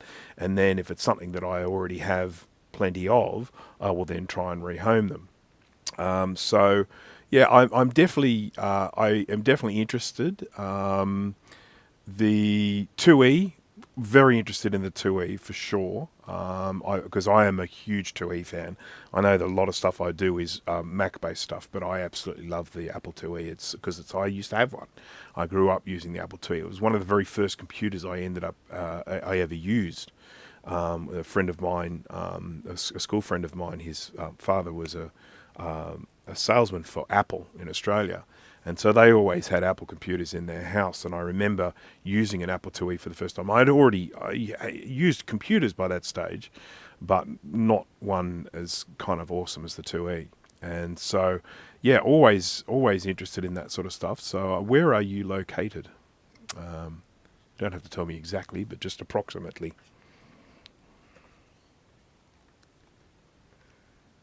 Okay, going to stick a little wire down here because this one looks bad.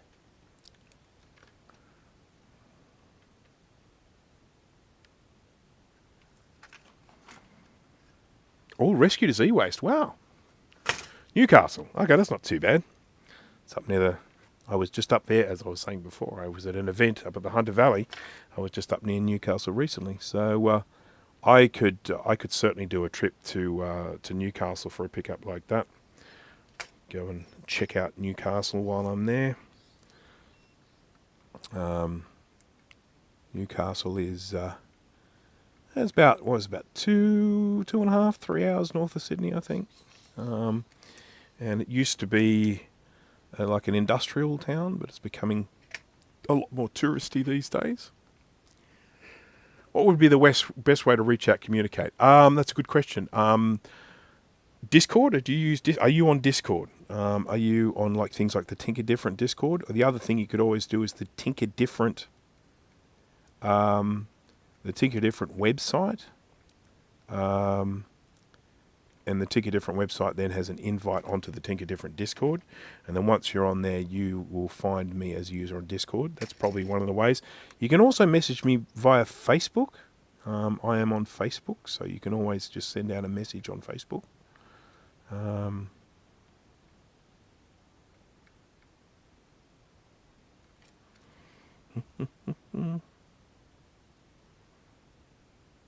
First PC I had used a cassette tape and you hooked it up to the TV.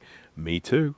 So my very first computer was a VZ200, which was basically a laser 200 that was rebadged by Dick Smith Electronics in this country. For those who are not from Australia or maybe are too young, Dick Smith Electronics was quite a successful company at the time, made Dick Smith quite wealthy at the time because he then sold it on.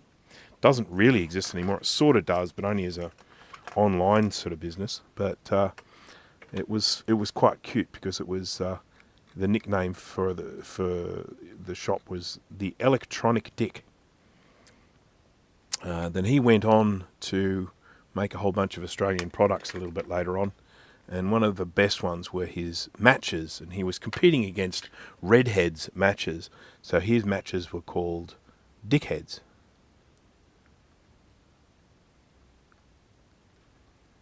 Now, needless to say, you couldn't buy them at all retailers because some of them weren't too thrilled about the name of the matches.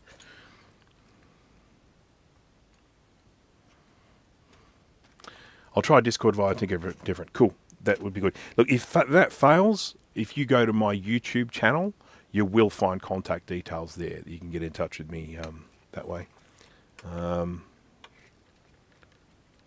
Okay, so that's there.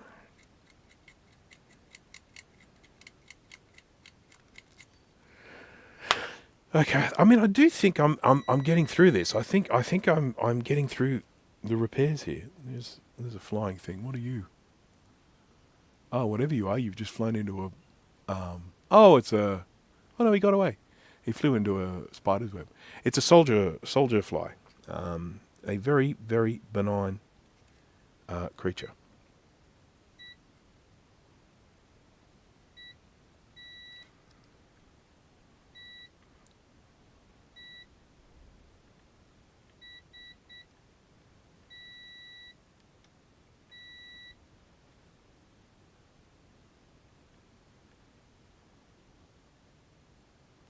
That's definitely broken. Bingo, bingo.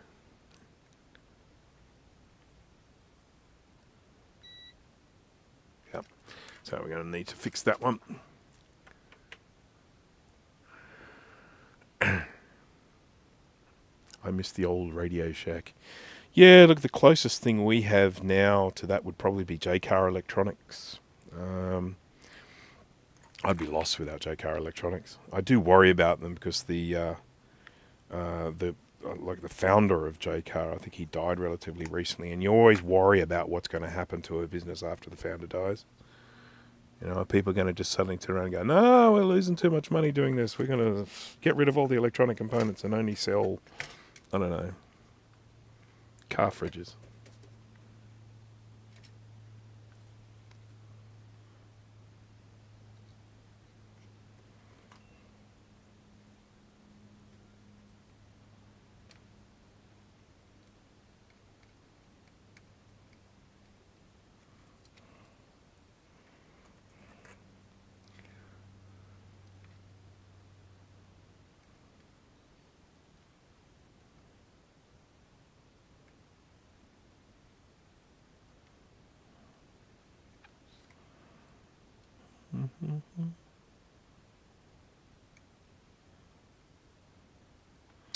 I was watching a video by Colin from This Does Not Compute recently where he was repairing a clamshell MacBook, or as he referred to it as the toilet seat MacBook. iBook, I should say, not MacBook, iBook. And it's funny because, I mean, at the time they came out, it was still at a time where just, you know, laptops were just prohibitively expensive for someone like me. I could never justify the cost of a laptop because I never really did anything remotely.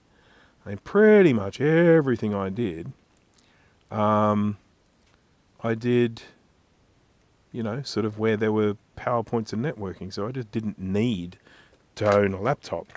So for years and years and years and years, I've desperately wanted a laptop for fun, but I didn't actually have a practical use for one. And I remember that the very first laptop I did actually get, and I bought it secondhand years and years and years and years after it was released, was a 540C. And I can remember the joy that that thing brought, because I got like 3 of them or something in some sort of bulk lot. And I honestly don't know where most of them are now. I think I may have even e-wasted one of them back in the day. I mean, I would never do that now, but back then, you're sort of like, well, what's the value? What's the value in this old laptop? There's no value to anyone. So I'm just going to e-waste it.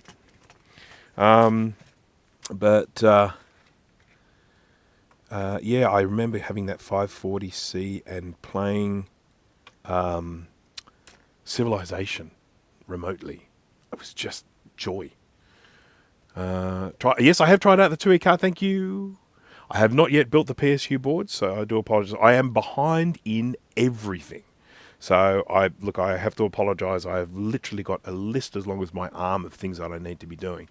But I've just been really, really busy of late. But yes, I have tried the 2E card, so thank you very much for that. So just a reminder to everyone that Will from KMac Vintage, he very generously donated an Apple 2E card, one of the ones that plugs into the LC model of computer to me, which was just huge because I've been after one for ages, even though I used to have one that I sold because I'm an idiot. And I sold it back in 2003, I want to say. 2003, 2004, something like that. I think it was 2003. And I just feel like such an idiot for doing that. But anyhow, that's how it goes with life. You sort of look and think, when am I ever going to want to use this again? And then a few years later, you think, oh, I want nostalgia. I want nostalgia so badly. And yeah, so that's fantastic. It was greatly appreciated. I have to figure out if I'm going to do a video on it or something like that. You know, what will be the angle? What angle would I take? I can't just say, hey, this is a 2E board. Everyone knows that. What angle would I take for trying to make a video about the 2E board and make it entertaining? Don't know.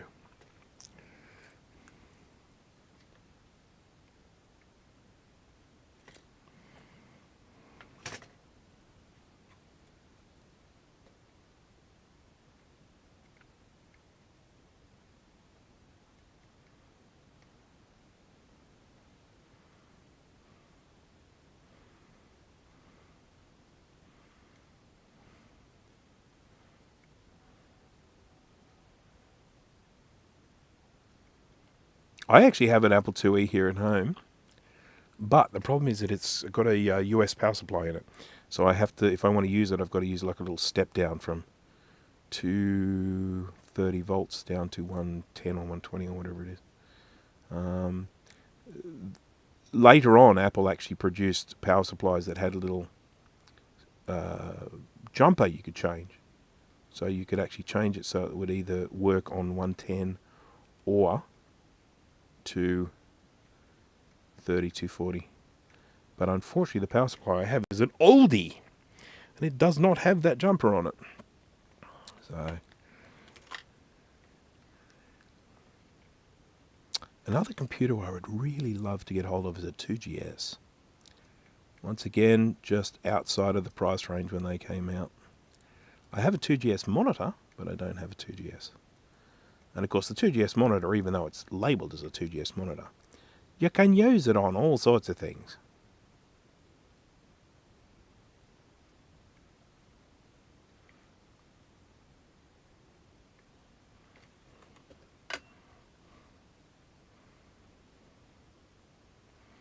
The nice new item now is OneROM. Amazing product. Tell us about OneROM. OneROM. Are you, back to servicing orders at the moment, Will? I know you had to take a bit of a time out for family commitments, but I'm just curious, are you all everything back in full swing with the online store. Because if people haven't checked it out, you should see some of the cool stuff that Will has on his store.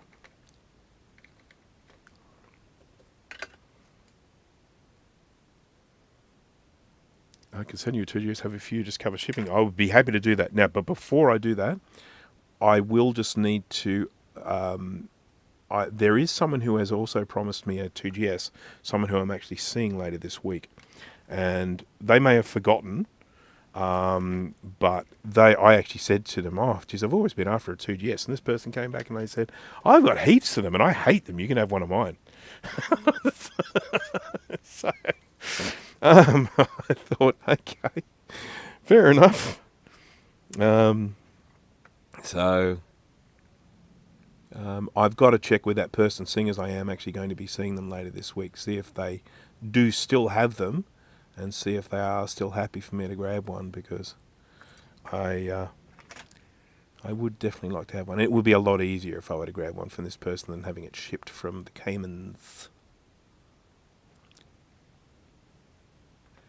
But I do appreciate the offer. That's very kind of you. And it is a backup option if this option A falls through.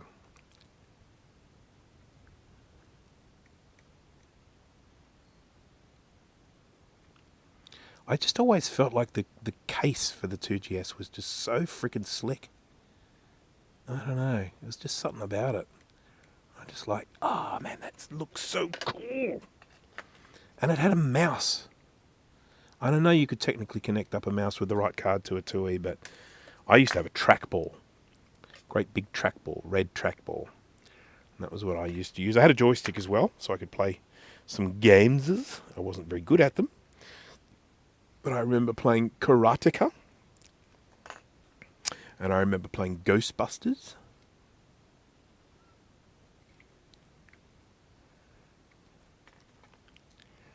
Dun, dun, dun, dun, dun, dun, dun, dun, dun, dun, dun, dun, dun, dun, dun, dun. Better not do that. I'll have to give Huey Lewis some money.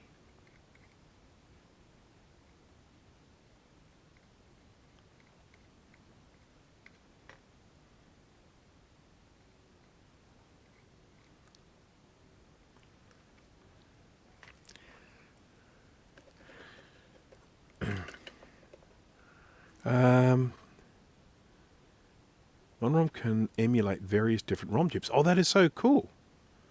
Still away till mid-August. Okay, no worries. Okay. Do you use enamelled wire or just bare copper wire? I use enamelled wire. For what I'm doing here, bare copper wire would be fine. I don't have any this thin. I have got some copper wire here, but it's thick stuff. But I use enamelled wire because it doubles. I can, for this, it really doesn't matter. I could just use copper because it's not going anywhere that needs insulation on it. So I just burn the enamel off with a soldering iron when I put it down. But if I was running a trace further along the board, that enamelled wire gives it at least some fairly, basic insulation. And it's very cheap too. You can buy huge... I mean, I'm still using the very first spools of enamelled wire I bought, who knows how long ago.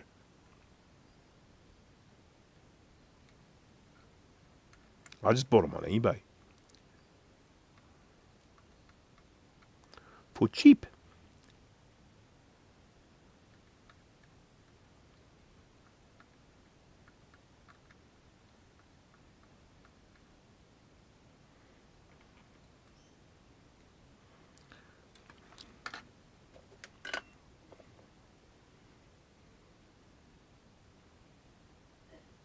That is amazing. That sounds like an amazing thing.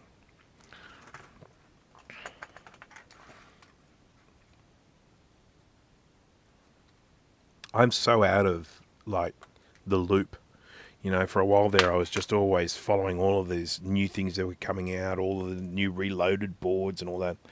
And I've just been so out of the loop. Now, let me just give this a bit of a clean. I wouldn't mind just having a look at these wires over here. I'm getting to the point now where I feel compelled to, fairly soon anyway, give this a clean. and then come back after the clean and see if we've got, see how everything's traveling. See, there was a bunch here. That's all good. These have all been seen to. Yeah.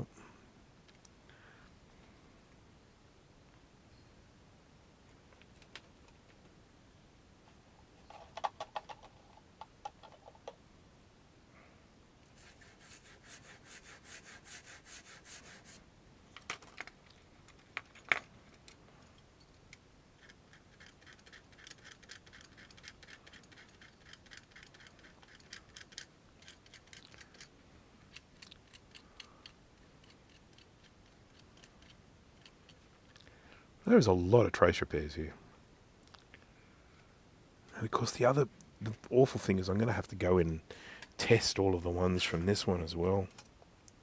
Not looking forward to that. So, I'll just see if I can find... I'm just going to have a look at this one side on, see if I can show you the state of these. So when you look at it side on, you see all that corrosion? That's still the pins going into the board, and then you just got all this corrosion build up around the pins. And it's just like, you look at this at a glance and you think, oh, that looks fine. And then you look at it like this and you go, oh, not fine. Far from fine. Opposite of fine.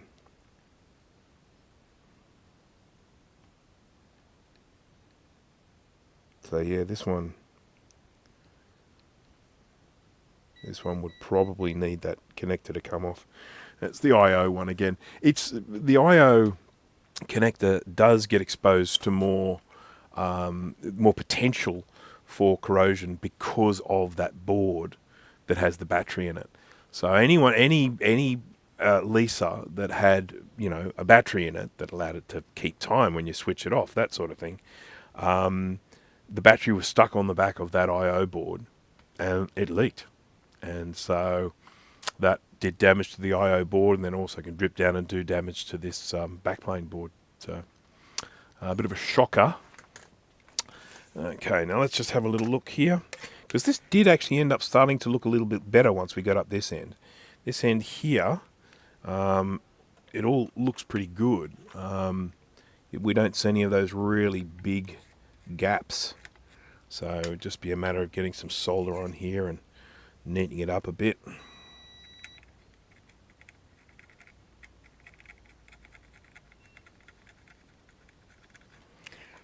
Get me some solder wick. Wickety whack.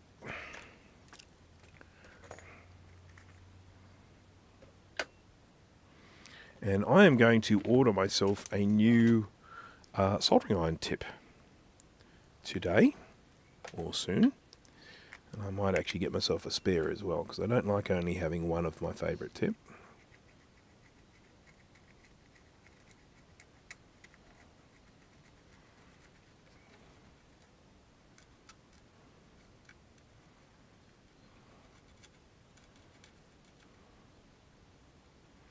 Getting smoke up my nose. Why don't I have my fume extractor on? I'll blame Steve. I just say that in case he's still listening. I'll make him pipe up if he's still listening.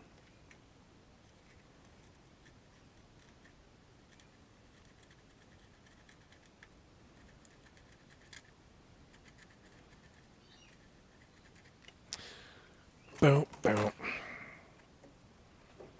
Part of me kind of doesn't want the fume extractor on because it's so friggin' noisy, but it's my lungs, you know.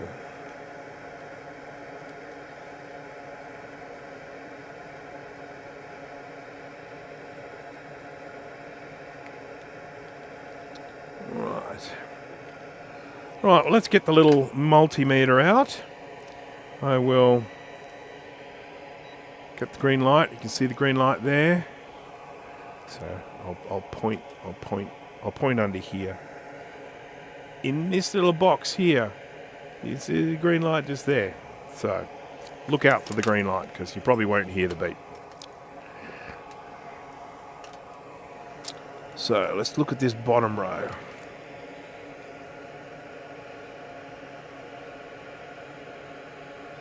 No, no, no, no, no. Okay, here we go.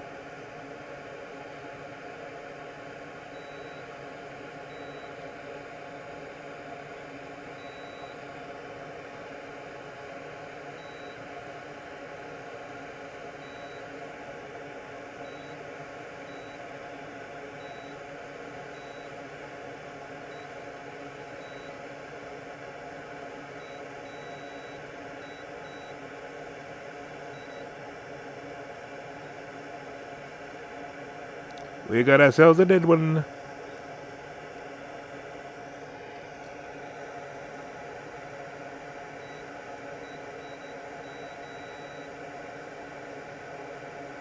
Yeah, let's do this one. Oh, dropped it.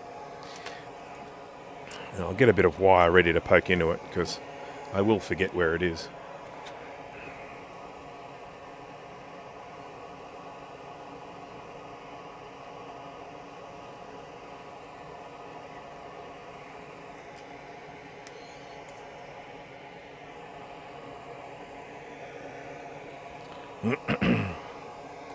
Fascinating stuff, yeah.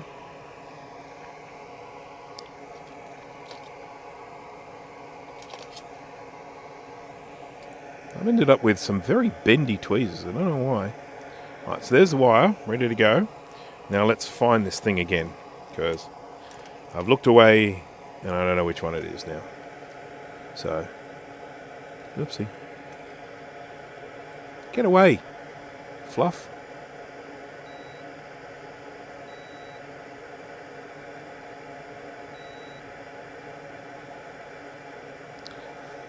There's one.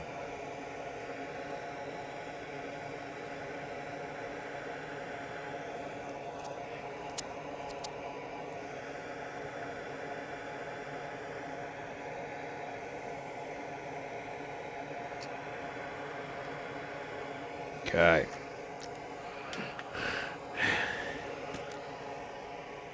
We're doing good. Oh, got a spider on me. Where you go? Go walk on someone else.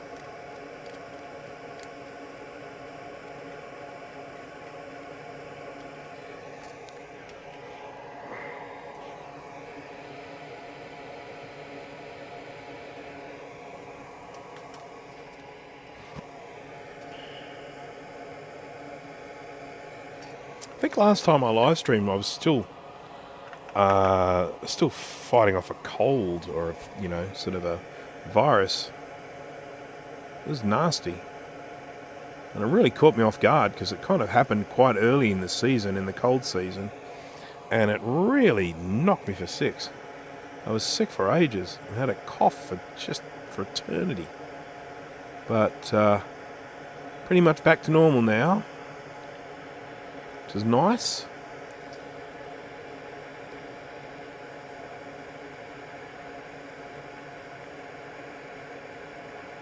No one likes being unwell.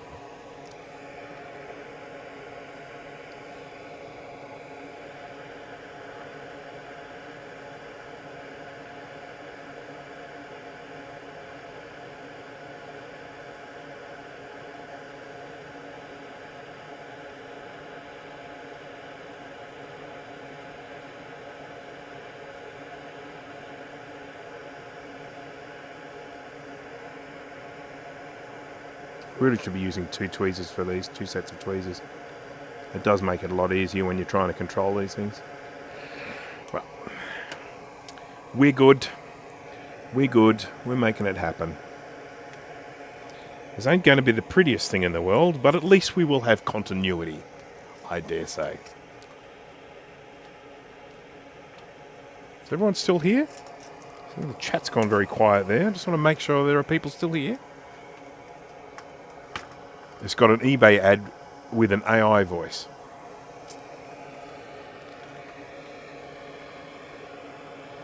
The thing that always makes me laugh is when someone uses an AI voice or something and it mispronounces.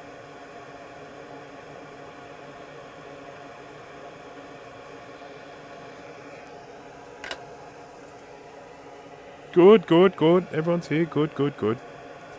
Just had to be sure. Want to make sure there are no technical glitches. And I realise people might be slipping into a boredom coma because I'm really just doing the same thing over and over again.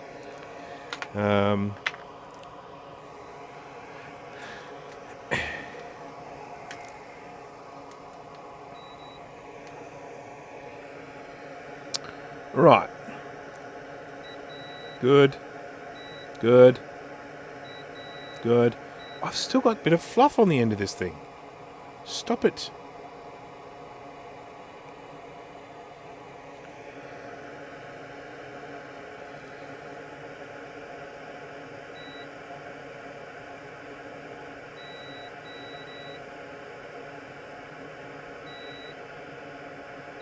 Don't like the look of that one.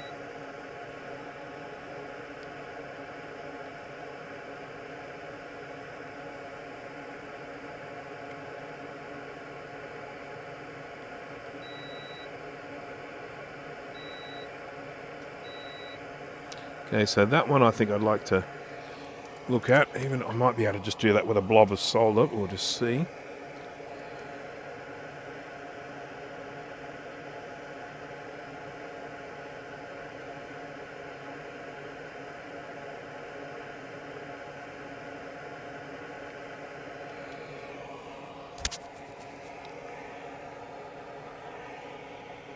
Not boring. Oh, thank you very much. I do appreciate that.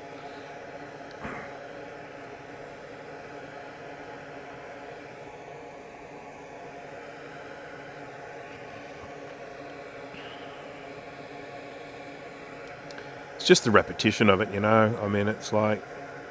It's one of the reasons why this has been sitting in the cupboard not getting done for such a long time. It's because it's like... It's got to do trace repair after trace repair after trace repair.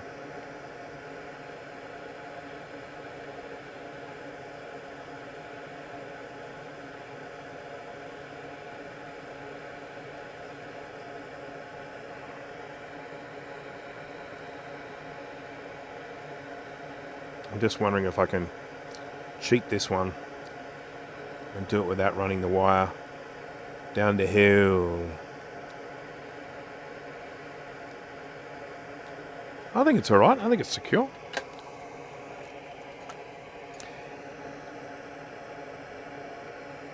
Right. Okay, so that one did have continuity, but I just didn't like the look of it. So these ones up here are all good. Where these ones aren't really having an issue at all. They start to go a little bit around sort of here-ish. See,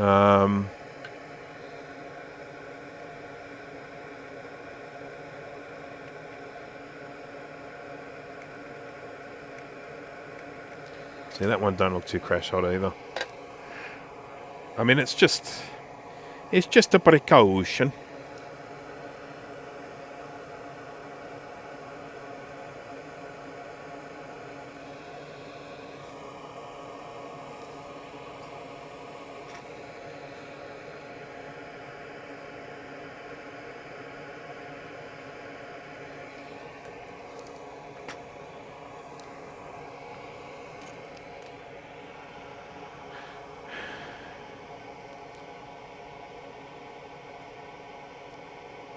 I honestly have never seen that. Eugene, I have never seen an ad like that.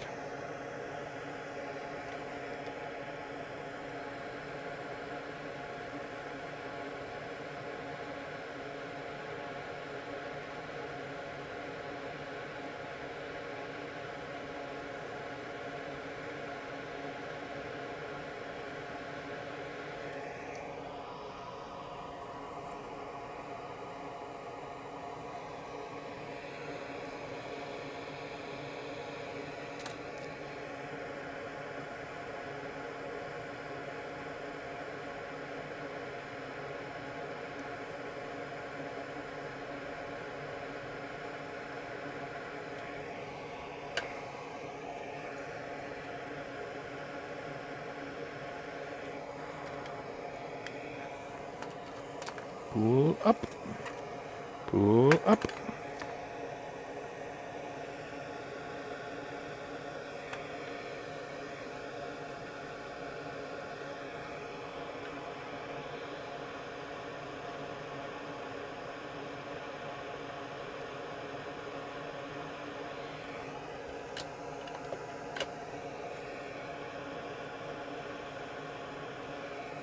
All right.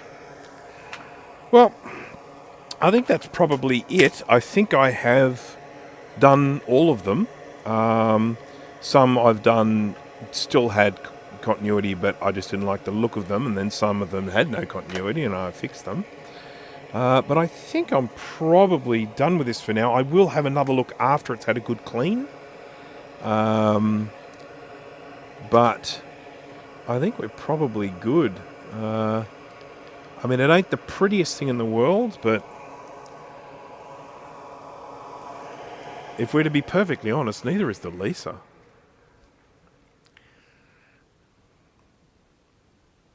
Enjoying your soldering while I also solder. It's fun, isn't it? I do that as well. I sometimes do some soldering when I'm watching someone else solder. It's good fun.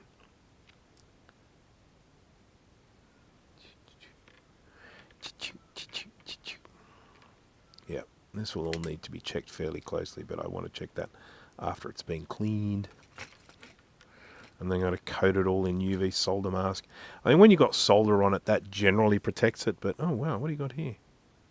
Little critter, little flying critter. A dead critter. You know, solder will protect it, but I still like to get a bit of UV mask on there, protect it a bit more.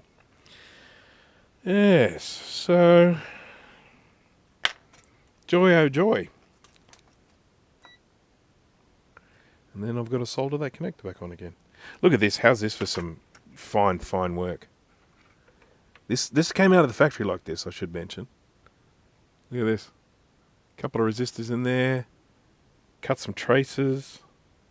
Pretty amazing, isn't it? That you would get something like that from the factory that's actually had to have that sort of manual work done. Well, look, I will definitely be posting stuff about this if I get this Lisa up and running. I did do a video on the Lisa on my channel once where I actually just sat down and attempted to use one because it's so different to the Mac in the way that it works. One might even go as far as to say stupid. But there are a lot of things where we just look at them and we just go, that is so weird. I mean, an example is the idea of you don't go into an application and create a new document. Let's say Microsoft Word. Let's say you open Word and you go new document. You don't do that. What you do is you create, they call it tear off. You create a new document separately, and then you open that into the application. So you can't really go into the application unless you've got a file to open with it. So you either open up a file that already exists, or you open up a blank one that you've created, and it's where they say tear off. So you'll go in and you'll say tear off the document, and you'll go in and give it a name, and then you can double click and it'll launch into the application. But, you know, that concept of going into an application and saying new document, which of course we're just so familiar with now, it's on everything, that didn't exist for the Lisa. It was very weird. But it is, and of course it's slow. I mean, in all honesty, when you go to do something, I mean, even if you just go to launch the calculator on the Lisa, it takes forever to launch. And, you know, when you consider what a low sort of demand thing something like a calculator is, just extraordinary. Okay, so doing the normal thing, just wrapping things up. So this is going to go into the ultrasonic cleaner now. I should turn it on, shouldn't I? Because then it'll be warming up. Because at the moment it'll be stone cold. Got my stickers on here. This does not compute. This, you know, sort of the Satanic Mac Club there, K-Covers thing, and then we've got K-Mac Vintage there. Excuse me while I show you my back. Oh, it's not plugged in, is it? Oh, damn. This is not plugged in. I will fix that. Where's the plug? Where's the plug? Is it you? I bet that's you. Jesus, something went bang. Okay, so let's switch this on. On. Oh, excuse me. All right, okay. Thank you everyone for joining me. The normal thing I will do here, I'll just go in and thank everyone for joining me. Just a reminder of all the things that are up and coming in the future. I've got some videos on the way. some short ones and some long ones. I've just got to get myself focused and start releasing them. So here is the finished product, which is as ugly as anything. I've got my little bodge wire here, which goes somewhere, and I'm not sure where. And yeah, I'll have to try and figure that out as well. Guess it goes somewhere along here. And I will keep you up to date with the progress of this. I'm hoping to have this sort of connected up and tested maybe later today or tomorrow. So thank you for joining me. Thank you for watching. Thank you for keeping me company. Thanks for keeping the chat lively. If you are watching this on the replay, thank you for watching it on the replay. So I hope you can join me for the next one. I will try for it to not be as long a gap as it has been. I'm, working very hard on that. I've got plenty of things to actually show. I'm going to be overclocking an LC630. I'm going to be building these little kits that got sent to me. I'm building a little NAS. What else? All sorts of stuff. Lots of things going on. So thanks again. I hope to see you with the next one. I better line up the little outro thing here. And I say bye-bye.